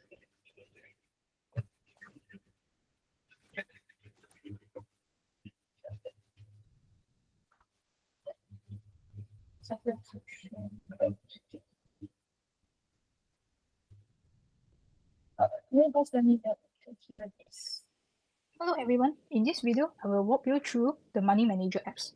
After scanning the QR code, you will need to log in before using the apps. You can either use Google Login or you can create an account. As for my case, I already have an account, so I'll just log into my account. After logging in, it will navigate you to the dashboard page where you can see the summary of total spending per month and also yearly spend. At the navigation bar, click on Expenses. This is where you can add your expenses data. As you can see previously, the demo data I have keyed in previously. Let's try to create a new expenses by clicking Add Expense button. Let's choose a random date. Title, I'll just put dinner. Amount 20 ringgit, and I will not put any receipt. Add expenses. And our data has been uploaded successfully. Now let's try to edit this data. Instead of 20 ringgit, let's update to 30 ringgit. And the data has uploaded from 20 ringgit to 30 ringgit. And because I did not upload any receipt, so the receipt, they will show no receipt. If I have uploaded any receipt, it will show you the image of the receipt. For example, the secret recipe receipt. We can also delete the images if we accidentally uploaded the wrong image. Let's try to delete the secret recipe image. By clicking the edit button, you can see the delete image button here, and you can just click on the delete image. Yes, now our image has successfully deleted. You can also view the receipt in the larger page. By clicking the receipt, it will bring you to the new tab where you can see a full image of your receipt that you have uploaded.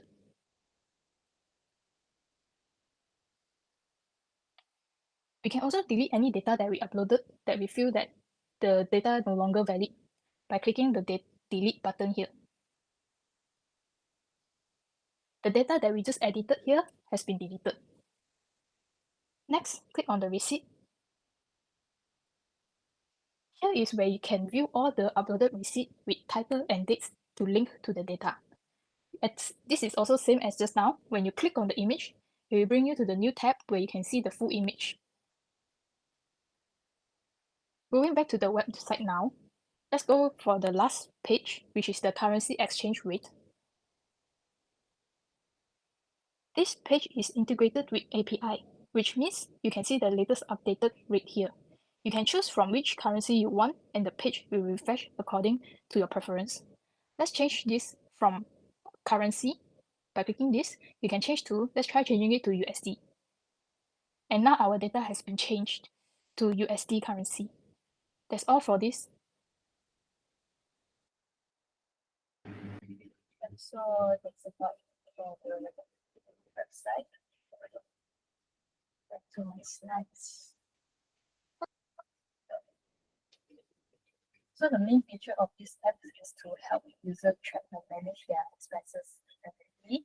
It provides an organized way to log spending, make budgeting more manageable. The apps offer the real-time currency exchange tool, allowing users to link live exchange rates. This feature especially useful for those managing expenses in different currency, providing greater flexibility for international users or frequent travelers. Users can also upload receipt to the fireplace for easy storage. This feature is useful for situations like if the user want to claim warranty, where they need to provide the receipt to the store. So they can just go to the receipt page and they can locate the receipt just from there. So when I was creating these apps, I learned how to make these apps more fully responsive. Like previously, I didn't even know how to make more mobile friendly. So step by step, and also by Googling how to do it, yeah, it works now. I also received feedback from the LMS portal saying that some parts that can change. I did manage to fix some parts, but there are some parts which I'm still exploring. So the growth that I gain from this is like, I guess breaking big issues into smaller pieces. Because I keep getting error code from let's say some random functions, which there's a lot of codes inside there, but which part causes the error, I'm not sure. So I just tried the console log and try to find out what's the error over there. So in conclusion, the expenses manager as is expenses tracker and managing key features like expenses tracking, receipt storage, and real-time currency exchange rate. So that's about it. So lastly, I would like to thank Safa and also my classmate for helping me out. Thank you. So thank you so much, Michelle. So that was really great. It's really useful for keeping track of all your different receipts, and it really shows that you're passionate about it. So thank you very much. So next we have Nikki. So Nikki, you can share your screen and your camera, and you can take the stage.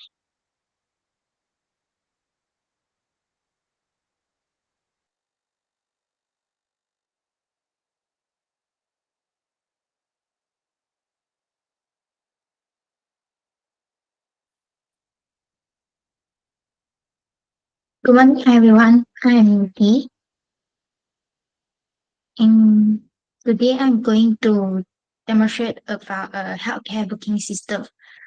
My booking system name is Pretty Medicare. Pretty Medicare is a healthcare booking system that designed to enhance patient convenience and streamline the healthcare process and create a more efficient and patient-centric healthcare experience. So to talk about the inspiration, I have observed the patient, especially me myself, was struggling with the long queue uh, and spending a lot of time to waiting for the long queue for consultation and need to go for the income, need to go for unnecessary hospital visit just for report collection. So based on these observation, it make me have a mind to create a system with the goal to simplify the healthcare process and improve the overall healthcare delivery. So I believe most of the patient, even though me myself, are facing the long waiting time in the long queue for consultation and need to make unnecessary hospital visit just to collect medical report. This will cause a delay and inconvenience, especially for those with mobility challenges or long distance travel. So this system is designed to benefit the individual with busy schedule, limited mobility, and especially for those individuals who need to travel long distance to the hospital. So this is the programming language, framework, library, and database and tools that I use to implement my project. And one of the key challenges that I faced during I developing my system is integrating the external email API for handling the email notification. I got tried few of the external API, but then it doesn't work because I feel like the integration for me is quite challenging, and I really worry about it will delay my completion progress. So end up I just choose to use email.js to handle my email notification, which is the external API that without needing any server-side coding. So when to solve the obstacle that when I integrating the external API, I got also tried to ask for help during the group office hour, which is really helped me a lot and helped me to quickly identify and resolve the issue.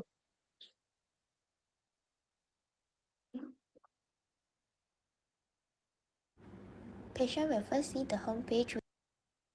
Can you all hear my video sound? Yeah. I will demonstrate two perspectives. One is for patient and one is for doctor perspective. For patient perspective, I will represent in a desktop view And doctor perspective will be represented in a mobile view. Patient will first see the home page with our recommended doctor to book. After they click on More Doctor, patient will see the whole doctor list. Patient able to select the doctor to schedule an appointment. Patients are required to log in order to make their appointment. So let's sign up for a new account first.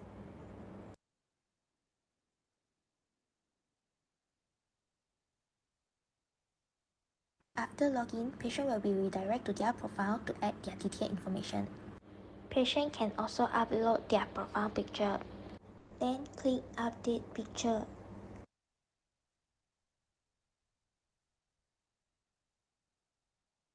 Then patient can start to select a doctor that they want to make appointment.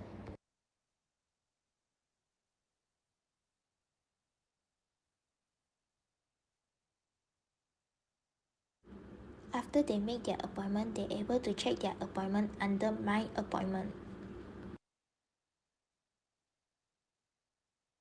As a new in doctor, they can also sign up to create a profile and add their information by clicking on Add Profile Detail. Then doctor can go to appointment to see the patient appointment. Assume that this appointment is already complete, then doctor able to upload the related report to the patient.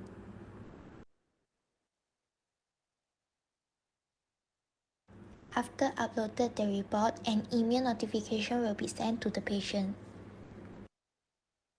And patient able to view their report under the report section.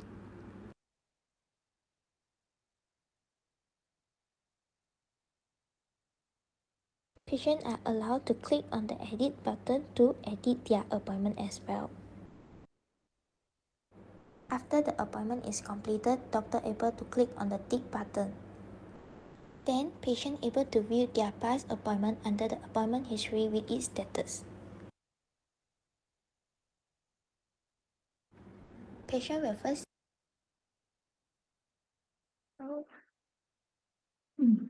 So the key feature of this system is allow patient to easily book, view, and manage their appointment with doctor, and it also allow doctor to manage their patient appointment and patient interaction efficiently. So for the future enhancement that I will add in this system is video conferencing for remote consultation, and maybe can share a auto reminder email for the upcoming appointment and add some advanced search and filter functionality to let patient to search doctor by their specialty and or rating. So the learning experience that I gained in creating this project is I enhance my ability in designing the system flow and logic from scratch, and it also strengthened my skill in building the required API, and I really gained proficient in my front-end development.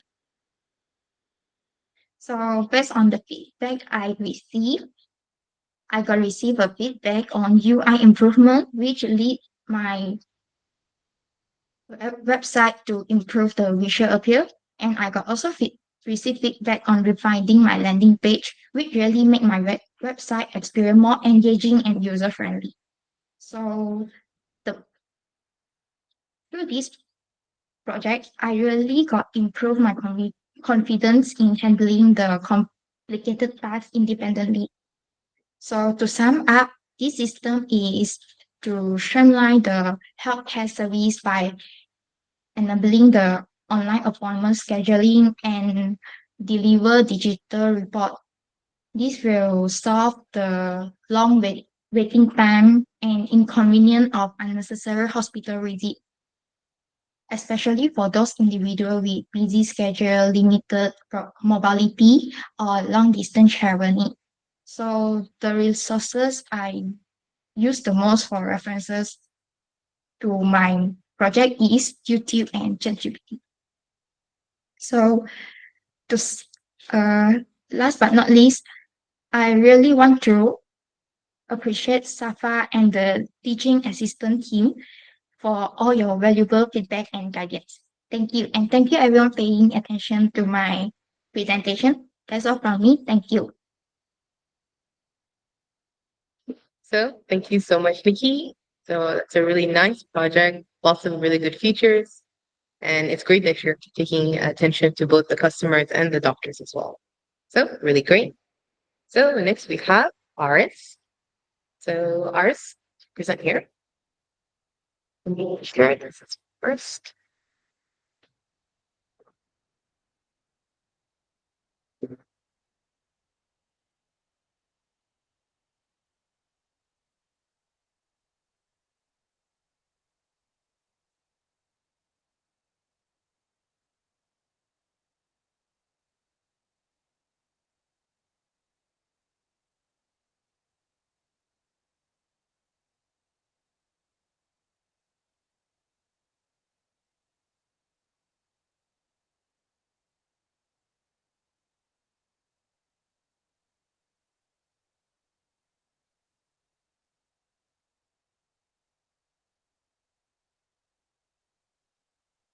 Is my camera turned on?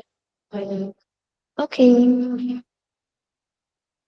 This light is here. Okay.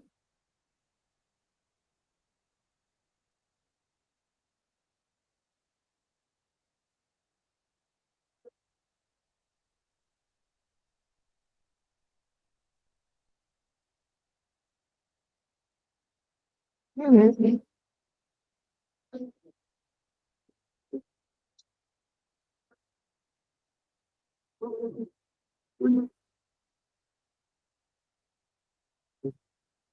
Oh, I get what you mean.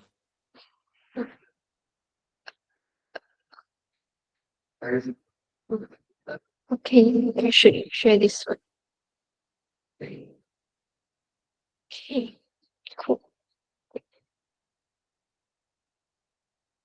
All right, so I'm ready to start. Hey, welcome to my capstone presentation. And the capstone title is the Gold Digit. It helps you budget smarter and live freer. And feel free to scan the QR code at the right top corner to try it out yourself. Oh, this is a high level of what I'm going to be sharing. So just a quick introduction of myself. I'm an ex-business consultant and financial planner transitioning into full stack developer role, just like you, completing Sigma School full stack development bootcamp today. And one of the main drive on why I choose this as my capstone project is throughout my past 6 years of servicing various clients from SMEs to individuals, I found out that no matter what is your income level, there's always an uncertainty in whether you are making the right financial track. I believe that this is why we need to have a simple tools just right at your mobile to help you. And the Goal Digit is designed to turn the goal of reaching financial freedom into reality by helping you taking the first few crucial steps, set your goals, keep track, and see the progress all in one place. And this is for target audience of between 18 to 44 years old, working population. I know that you could be busy juggling work, life, and your personal interests. So you just need something straightforward, simple, and dynamic to help you manage your finances. And this is the technical and the tool stack I've been using to complete this capstone project. The challenges I face when I'm working on my capstone project is, firstly, I designed the ERD diagram. Just a quick look at it. So in order to have a complete budget tracking app, I need to have all these entity from the user to the budget, the transaction, and the account. However, when I started my project by designing the back end, I realized that I have faced the challenges of working on one page when I'm trying to link all these three entities together. So Safa suggested me to just starting with the one entity first, the transaction SQL table. So I managed to work on it and come up with the version I have today, but moving onward, I will work on the rest of the entity to give a more completeness for this project. And second challenges I face is when I designed the logic for this app, and this is something that come up at the front end. Yeah, I hope the user has so many digits in your bank account. Okay, then you can give me 3 of it or 4 of it. Okay. So this is because I left out the past integers in my function. That's why this appear. A lot of time, this kind of minor or even major bugs appear. I need to fix it consistently. And actually, I think half of the time I'm busy fixing bug rather than building my application. And thirdly is I want to build a speech to text API integrated app. I use a lot of time to learn how to integrate it by watching the video, reading the documentation. By the time I want to implement it, I realized that API is no longer available because they have just acquired by another firm. The website seems fine, but when I try to get the API key, it's no longer working. So I feel very sad because I just left 2 days to submit the project. So I learned one thing: if I want to integrate any API, I should work on a smaller skill or even at a side project before I want to implement in my main project. So lesson learned. Alright, you can scan the right QR code to watch the demo video, or you can watch it with us here. Okay.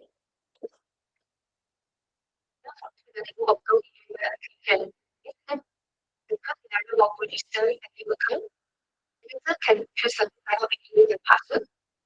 The user sign up with field that already exists in the database. Here will be the message that is for up to tell the user that it is a password of the view has been created. Let's go ahead of and do that you can return access to request, budget tracker, and you can start to record your income or expenses.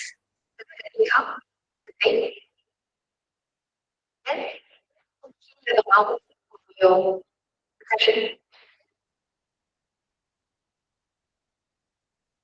And choose how as a okay. And the transaction. The voice itself successful record of your income. If you expense, let it say the key amount, and then you can see the number of the incoming direct platform expenses and savings.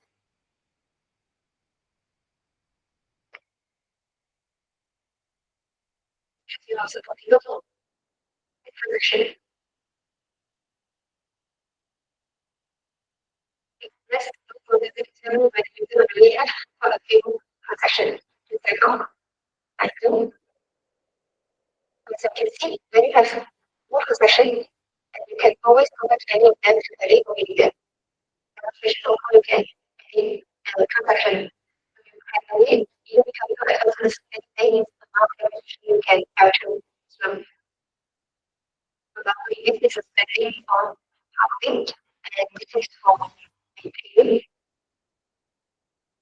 You also can set the modify if you want. Okay. And just stored in the pedestal. The second transaction can be edited. So you can also see the progress. For example, this is expenses you recorded over time. Now you can see the clear breakdown of where is your income sources from, and where you spend most of your money on. Other front end UI have in the dashboard and blackboard total, right? For your system team. And you can assistant with any question that you ask for how to save information.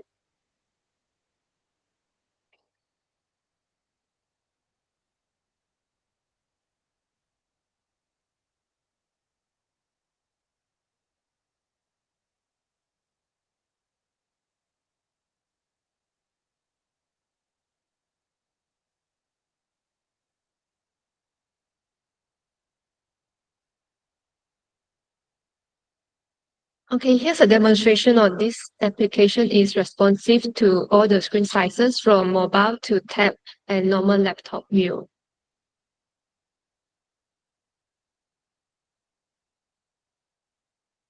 You can sign up here. Thank you for watching the demo for how the application. Thank you for update. So moving up next, this is just a quick sharing of the limitation of existing budget tracker app in the market. I'm citing this from this case study on budget tracker app by Mauri, Gatka, and others, published in the International Journal of Research Publication and Reviews.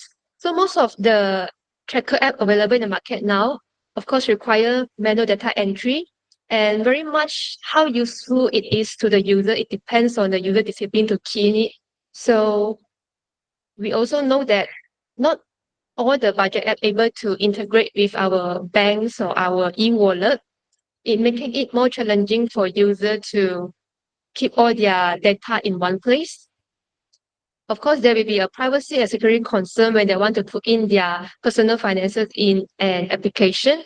And when a user has more complex financial portfolio investment, the application itself might not be used for them. They might still need a more sophisticated financial planning tools or advisors to come in to assist them. So for my custom project, I keep it responsive and it's dynamic and it's secure. And also having a dark mode toggle and personal assistant to help you with your generic financial planning question. And there will be more feature released in the next few milestones. Stay tuned. And this is an overview of my future enhancement plan. So the learning experience I gained from this project is I'm quite worried when I started this bootcamp whether I can make it and successfully transition into a software developer. I can only find out through doing a line of code at a time and killing one bug at a time. And my second experience learned from this project is, when you try to figure out how to make the code work, the exact idea you need pop out right before you settle down, you want to go to bed. So I believe that I learned a lesson of trying to talk with more experienced developer for brainstorming for idea instead of like stuck in your blocker for a longer time and being less productive. Okay, last but not least, I need to specially thank my bug killer squad, our instructors, Safa, and Ken also give me some insights on how to deal with worriness about competency, and Khan and Junheng as a mentor and EA to help me debug all the projects throughout my bootcamp journey. So thank you. And in conclusion, GoDigit is an app designed for scalability and more features to be added in. I welcome any one of you who would like to collaborate on this project because I plan to make it a long-term project and eventually something that you yourself or myself would like to use it on a daily basis. Thank you so much. And if you have any questions, feel free to reach out to me and try out the app yourself. Thank you.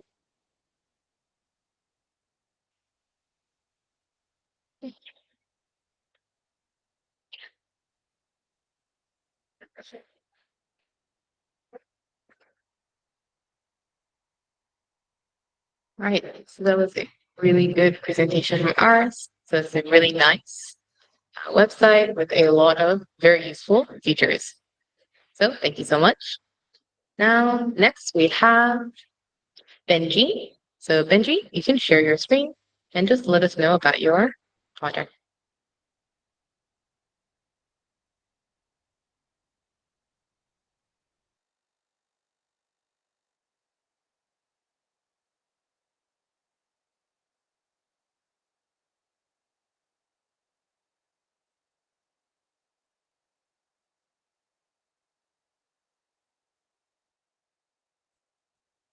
So Benji, you can make sure that you're unmuted.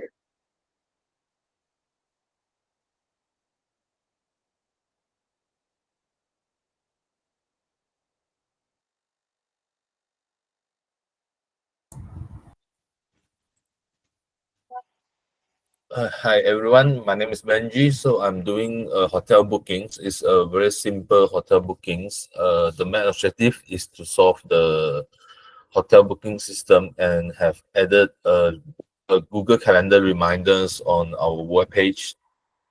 So the breakdown is to nowadays the booking system is not that user friendly for us. Customer cannot have the full access to edit or cancel their booking or edit their bookings through the web portals. So by simply added this hotel booking system, so user able to edit, change or cancel their booking all by themselves. And then with the help of Google Calendars, they managed to do the check in and check out. Especially before for me, I'm a casual travelers, so I can manage all my hotel bookings through the apps. So technical overviews is using a Firebase storage, Google Clouds, Google APIs, Exons, React Bootstrap, React DOM. And the challenges I have facing is the external API of Google Calendars to the web page, because is at the first time I try to plug in Google Calendars is not work accordingly, so I have to ask for ChatGPTs or Clouds as well as Safari to help. So this is my QR code for the projects, and yeah. So it's a very simple login page, so you can log in or register. So I have a email address, so I just key in. So there's a simple profile management, so you can always change the display name that you would like to change it, and as well as your profile pictures, and you can change your password anytime. And here are the bookings are available for you to look at it. Um, so when have a new bookings to this, so you can key in the name and the booking room number, and change check-in check-out time.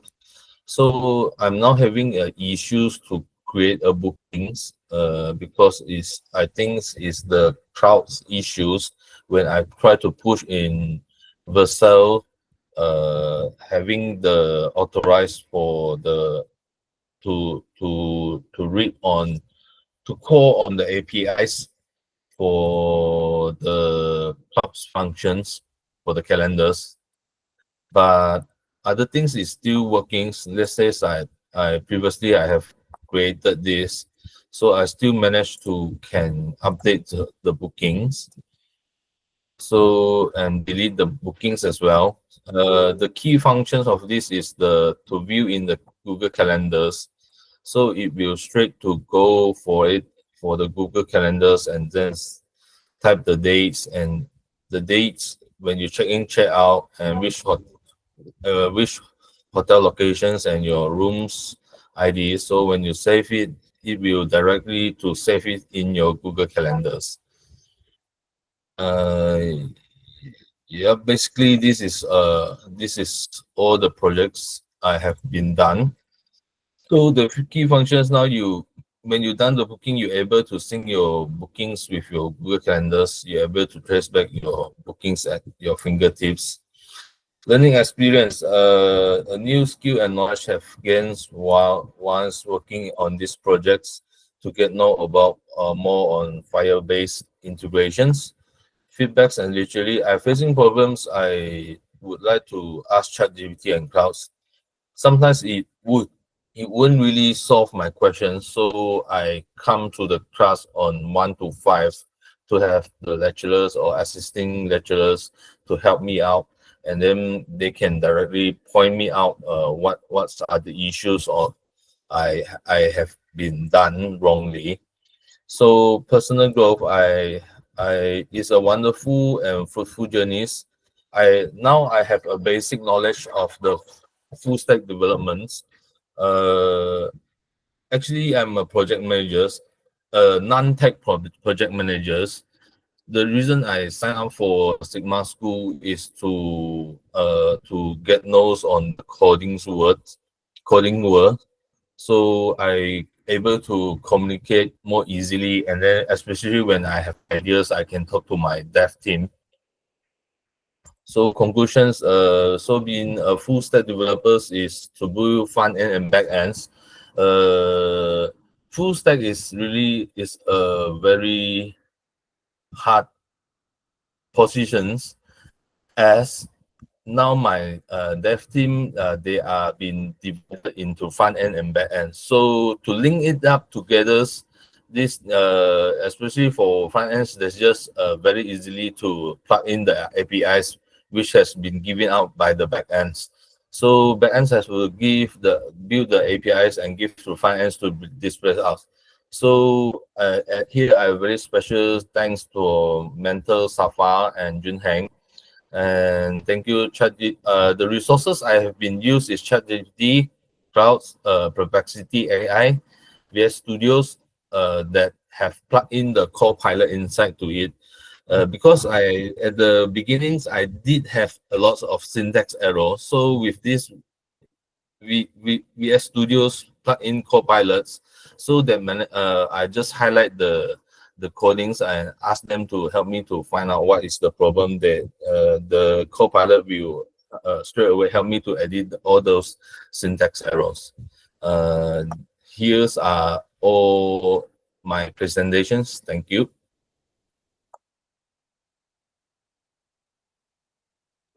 Right. So thank you very much, Benji, for your booking product. So that's really great. It's great that also give you a lot of perspective on the space. So very good. Thank you very much. So next we have Firdaus. So Firdaus, you can share your camera and your screen, and the floor is yours. Let me set things up first.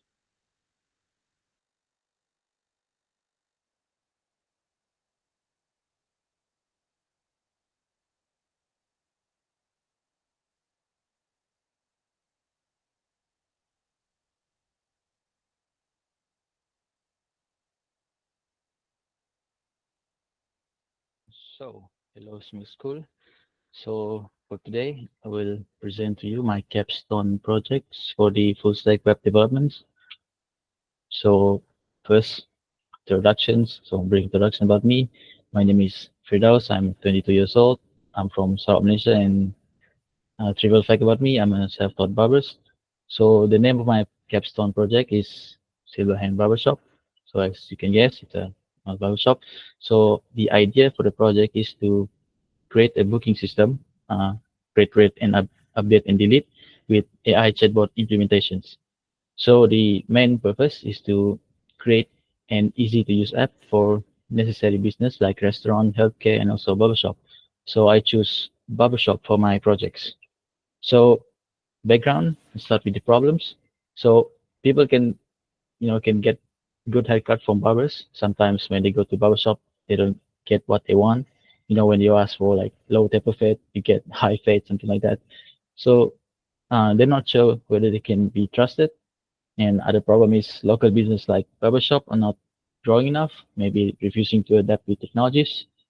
So my honest thought, personally, I believe that hairstyle or looks in general are a necessity in our life, not in a way that it's the same level as food, shelter, drinks, or sleep. It's just in a way that we live in a modern civilization. So you don't want to look like this, right? So with many ways human can express themselves. One of the things they can do is through hairstyle and haircut. Barbershop or hair salon, I don't think like I'm not sure if they like thriving business, but regardless, in order for them to expand the business in this ever changing world, they have to adapt by using technologies. So one of it is through developing a website. So this is where these projects come in. So for demo, you can this.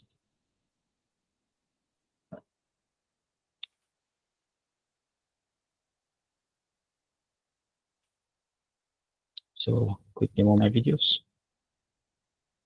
So this is the login page. So very simple look. So this is the landing page for my barbershop website. Very simple. You have buttons to go to view the galleries, book reservations. You can simple can navigate to about us page. This is just HTML and CSS, and button to navigate to other places. So this is my galleries. This is from the Firebase. So the image you can see here. And finally, we have the service. That's the main features of my projects. So you can like view the schedule of each barber. Each barber have their own schedule. As you can see, I click on the view schedule. So all the schedule, and they have different date and time.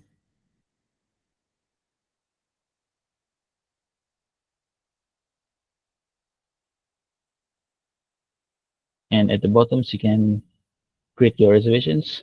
So there you go. When I click cancel, it will be like this. So you can only have one reservation per account. So in when you create a reservation, you don't have to worry about whether or not the date and time is like reserved. I did some implementation to make sure that it only display the date and time that's available here when you're creating and updating your booking reservations.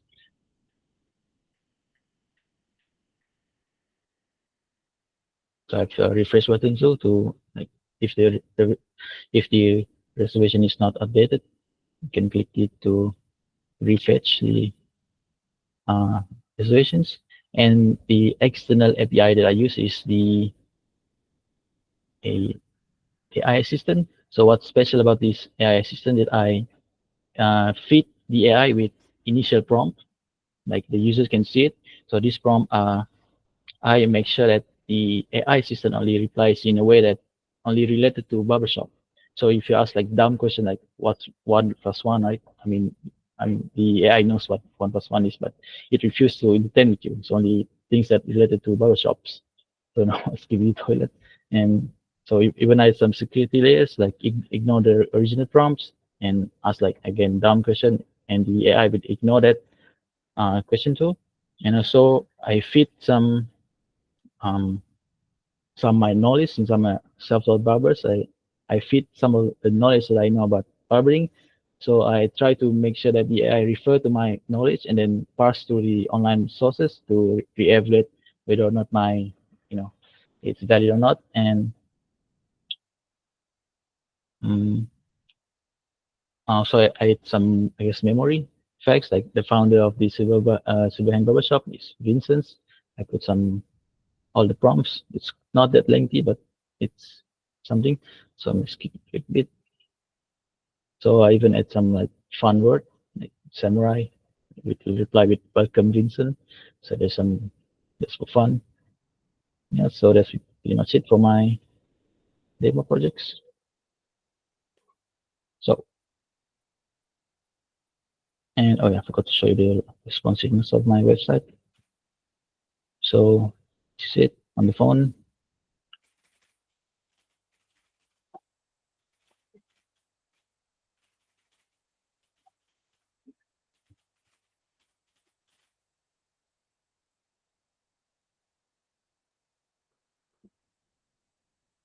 So this is the device view in us and galleries.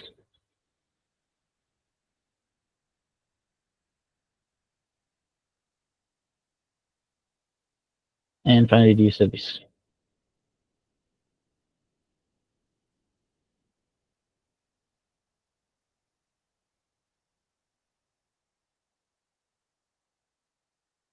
So yeah, okay, that's pretty much it.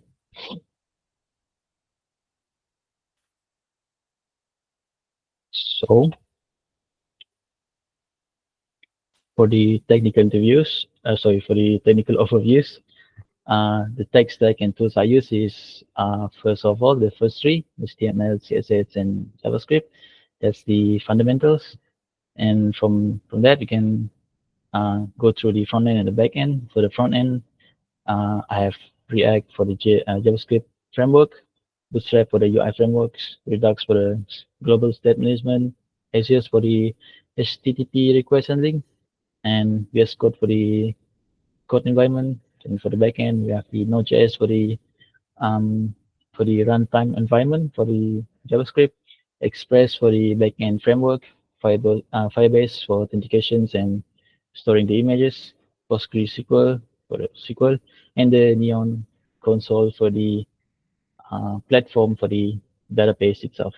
And then I use the Git and GitHub for version control, and finally Vercel for web hosting for both front end and back end. So which means my front end depends on the live URL of the backend. So next, I'm going to talk about, to me, I guess the most important thing become my projects. To me, the most crucial things in building a full stack project is the design of your database. Why is it important? Because from the front end, you need some API fetch, right? And this API fetch depend on your backend endpoints. And in this backend endpoints, it consists of like rules and logics. And also inside the endpoints, you have this, you made SQL queries to your database. So you need to have like well structured database to be able to get like proper response and send it to the front end.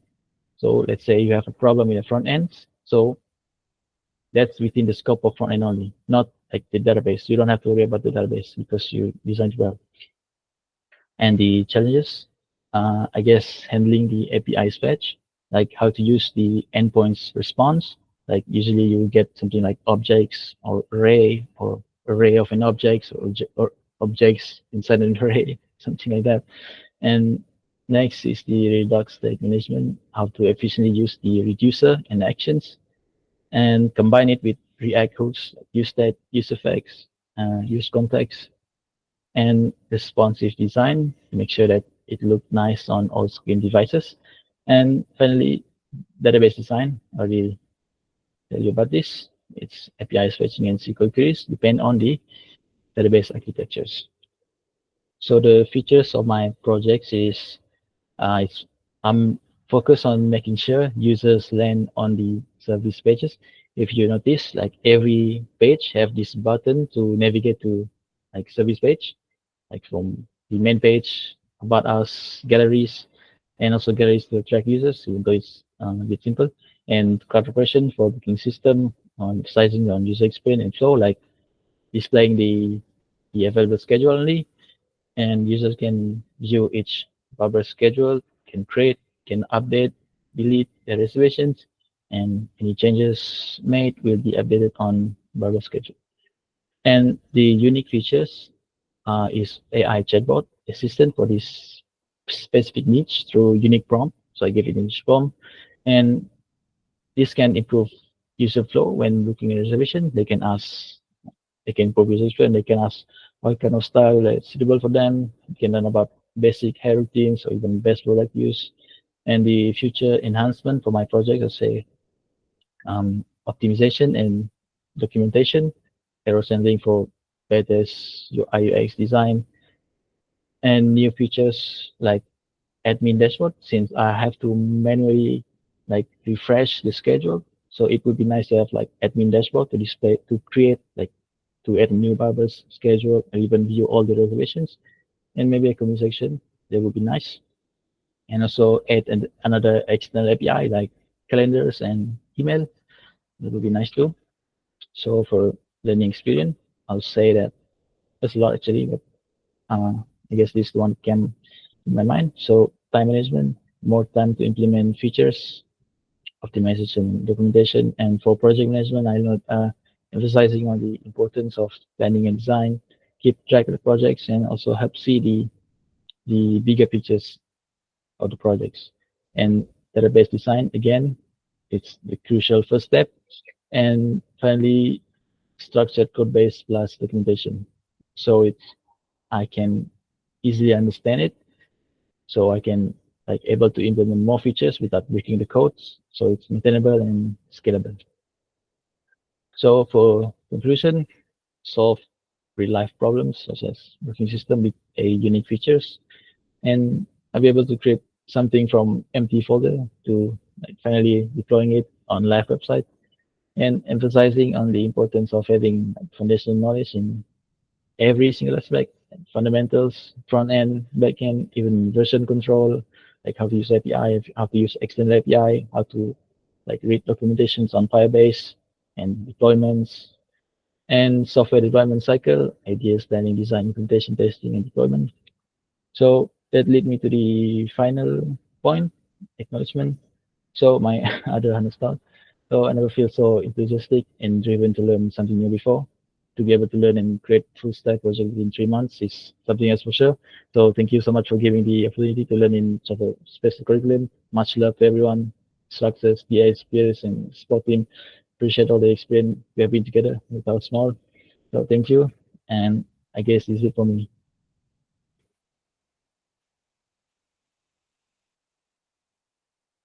So thank you so much for those. That was a really great project. And it's good that you chose something that you're really passionate about and you're really focusing on driving what is the booking. So it's really great with good responsive design. So we have our final presenter. So last but not least, we have Dixon. So Dixon, you can present up here. Thank you for sharing the link. So I will share this Chrome tab as well.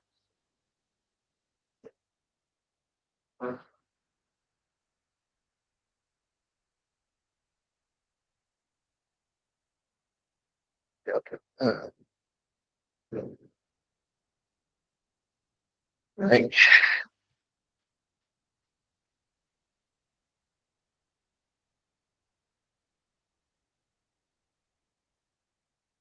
Can I just make sure everyone can see everything clearly?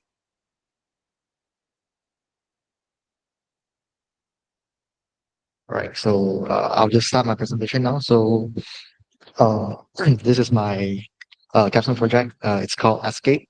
So you can already tell from the name, it's an escape room website. So a little small introduction about me.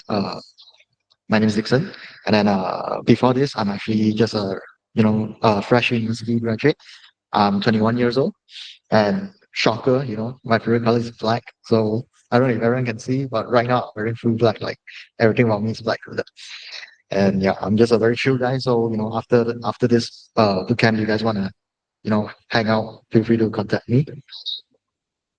Yep. So a little background on why I choose to do escape room is because my friends and I, back in the days, we always go to escape room, and then I actually also used to work part time in an escape room as well. And then back then we had a website, but it's not for our customers. It's more for the staff to see all the bookings.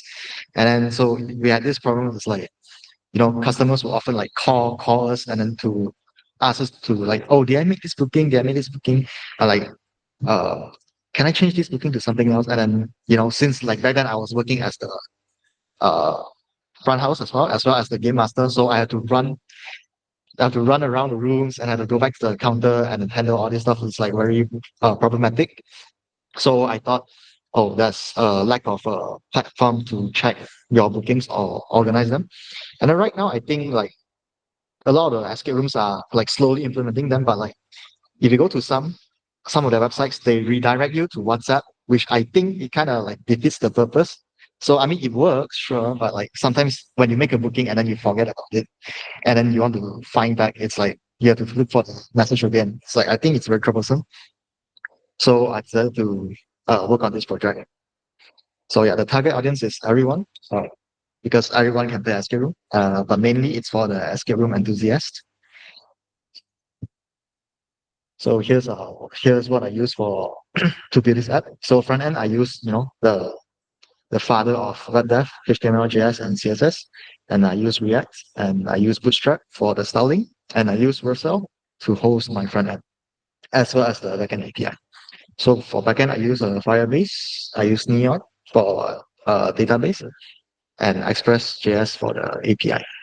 As for the external API, I use email.js to handle the confirmation email booking confirmation email as well as the update emails. So while working on this project, there's a lot of challenges that I face. So the first one I faced was like not knowing where to start. So like I had this idea, but I don't exactly know how should I start or like what should I do. So I'll go into how I solve it later. So, oh, sorry. Yeah. So the second problem is the external API. So originally I chose another API to implement the email system, but then I had some issues with the DNS record hosting, stuff like that. They want me to pay, and I was like, I don't really want to pay, so I had to look for alternatives. So yeah, I've stumbled upon email.js, and it's actually even easier to implement than whatever I had in mind. So yeah, that's a plus. And then another one is styling issue. So my main frustration is that I have some idea that how I want my website to look, but from where I'm at right now, I'm not able to bring it to life. And then as well as trying to make my website look the best, like in terms of responsiveness and stuff like that. And then as well, I'm sure a lot of us can relate is we are still unfamiliar with some hooks. So I have to refer back to the previous notes a lot to see like, how we use it and stuff like that. And then implement it into this project. And then last one is obviously bugs, all the bugs. So yeah, like Iris mentioned just now, I spend a lot of time just fixing bugs, like solving them. Yeah. Okay, so about the first challenge I faced just now, not knowing where to start. So I use Excalibur to have like a draft of what I want to do and then how I want my website to look. And then I also list down the priorities and what's important. And then like, so I can like tackle them one by one. So obviously, here you can see, here's the draft design for my website. The end product does not look the same because, it happens. Sometimes throughout the project, we change things here and there. Okay, so before I go into the demo, here's the QR. And I also pasted the link just now in the chat just now. So if you want to check it out, you can do it. You can use this dummy account if you want. If you are too lazy to create an account. So I'll just set the email and password. So yeah. Okay, so this is the demo video. There's no voice in it, so I'll just round out the narration. Sorry. So as you can see, yeah, first you will be linked. This is a landing page, so it's just the home page of the website. So you can see different types of games. Lobster game, very original. And then currently there's only 4 rooms. So you can see the difficulty levels and how physically challenging it is. And here's the pricing. Yep. And then here's the nav bar, very simple. And now you can go to login. And I've implemented a sign with Google, but we're not going to do it now. So let's just create a new account. So yeah.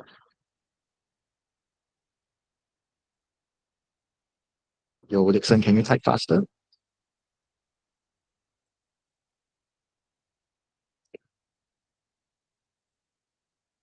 Okay. So after you sign up, it will bring you back to the home page. And then everything's the same.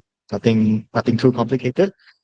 And if you go to your profile, by default, your profile picture is the placeholder. So yeah. Oh, one thing I want to note is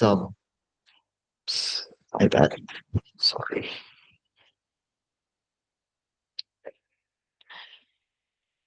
Sorry, I have to do it this way so I can.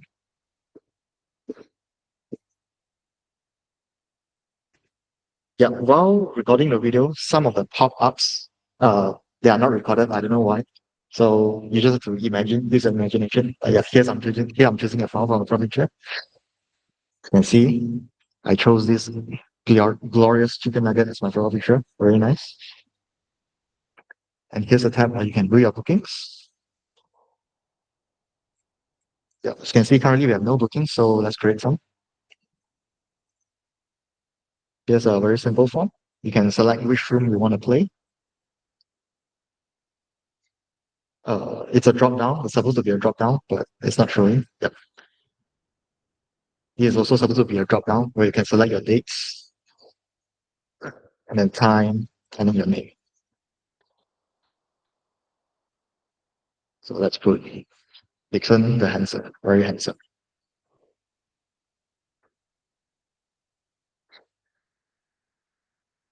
And an email address, you can enter whichever email you want to send the confirmation email to. So here I'll use my actual email just to test it out. So you click submit, it will bring you back to the booking page. As you can see, here in my phone, you can see the confirmation email there. And your booking is shown here. So you can edit the booking. Let's say suddenly my friend bails out on me, or they don't want to play with me anymore. So I only have like one friend left to play with me. And then, life goes on. And then change your name to Dixon alone.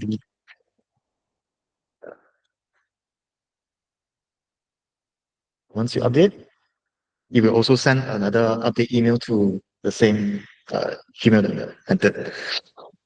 So yeah. So you don't like this booking, you can just delete. Let's say, I feel sad, I don't want to play anymore, I just delete this. Yeah. So that's basically it for this booking, for this website. So now we will move to the responsiveness in mobile. This is iPhone 14 Pro Max. I use the browser thing, you guys know what I'm talking about, to test this.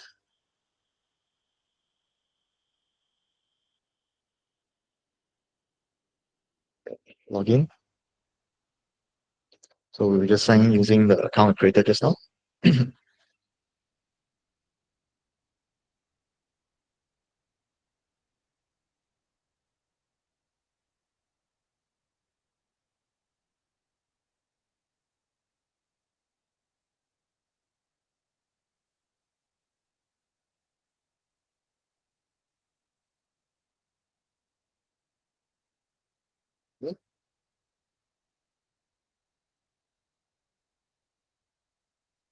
So yeah.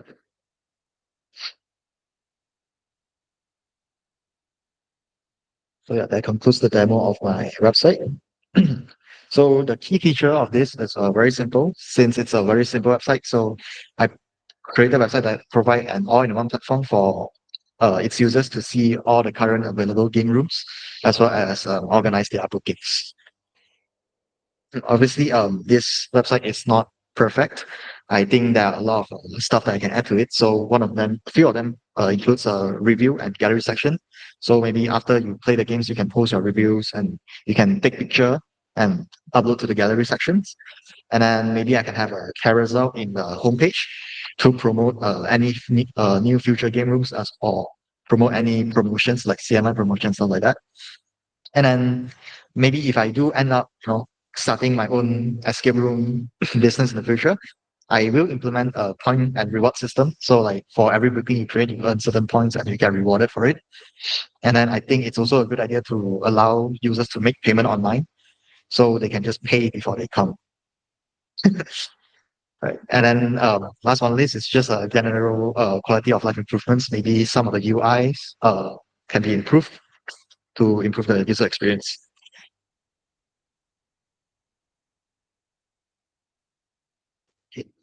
So learning experience. So while working on this project, I think I learned a lot about myself.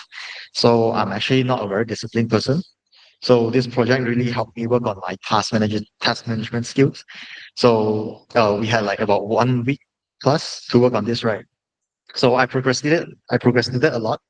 So what you saw just now, my draft, it also really helped me to break down the tasks that I need to do, and then make sure I complete them before the deadline. And then second one is problem solving. So during this project, I encountered a lot of issues in my coding, as well as some trying to juggle in real life stuff, as well as to complete this project. So it really helped me solve problems. And then last but not least, it really helped me challenge myself to try something new, to work with some more stuff that I've never tried before. So in conclusion, what I did is I created a escape room booking website for users to create, read, and update and delete their bookings. And we also discuss any future improvements as well as the learning experiences that I had throughout this project. So I would like to extend my gratitude to all of the Sigma School staff as well as Safa throughout my coding journey, not just this project. I think your support really helped me pull through these 3 months. And I also like to thank my peers here for just being there, just going through it together really encouraged me to do that.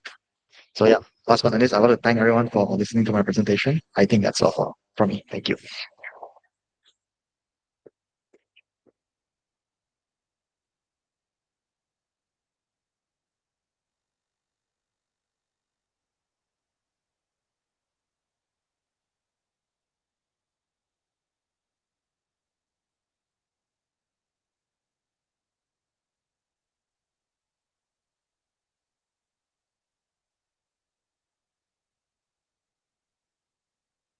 So thank you very much for the presentation, Dixon. So that website was pretty nice.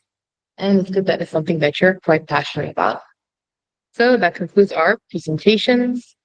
So I'm just going to invite everyone to join our alumni WhatsApp group.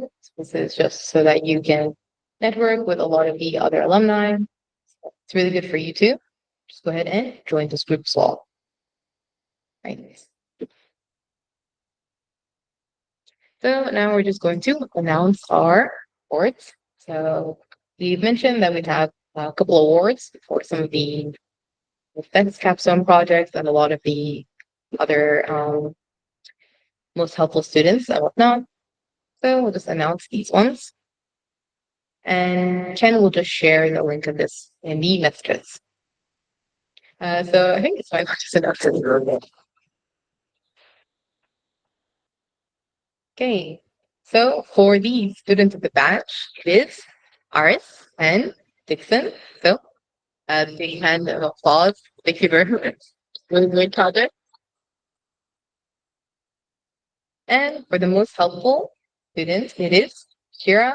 So very good job. Thank you very much. Right. And for the best capstone project, it is Nikki. So really nice project there. Thank you. Yeah, really appreciate that. All of you put in a lot of work and we really appreciate all of your effort. It's really nice to see. Okay. So just a few words. I really appreciate everyone putting in all their effort in these last few months. I know that it wasn't very easy, but everyone really persevered and you made really amazing projects. And I'm very happy that I got to work with you all. So just give yourself a hand of applause for all the really good work. Right. So that concludes it for our demo day. So I really appreciate everyone joining. So just shortly, everyone can just turn on their cameras and we'll take our final group photo. So it's that. So I'll stop presenting.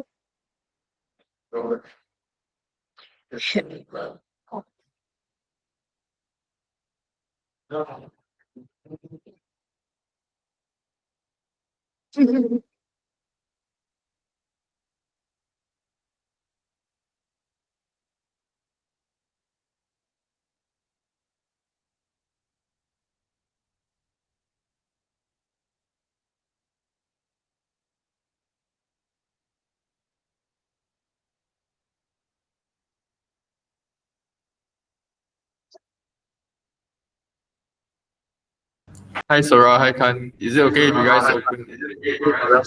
Maybe you see from your side.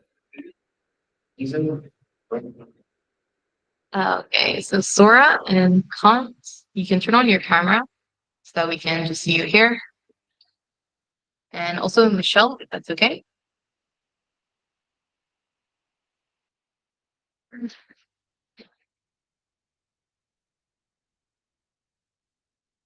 Okay.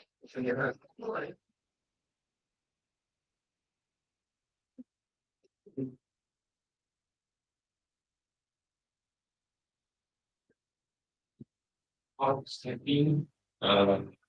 it's good.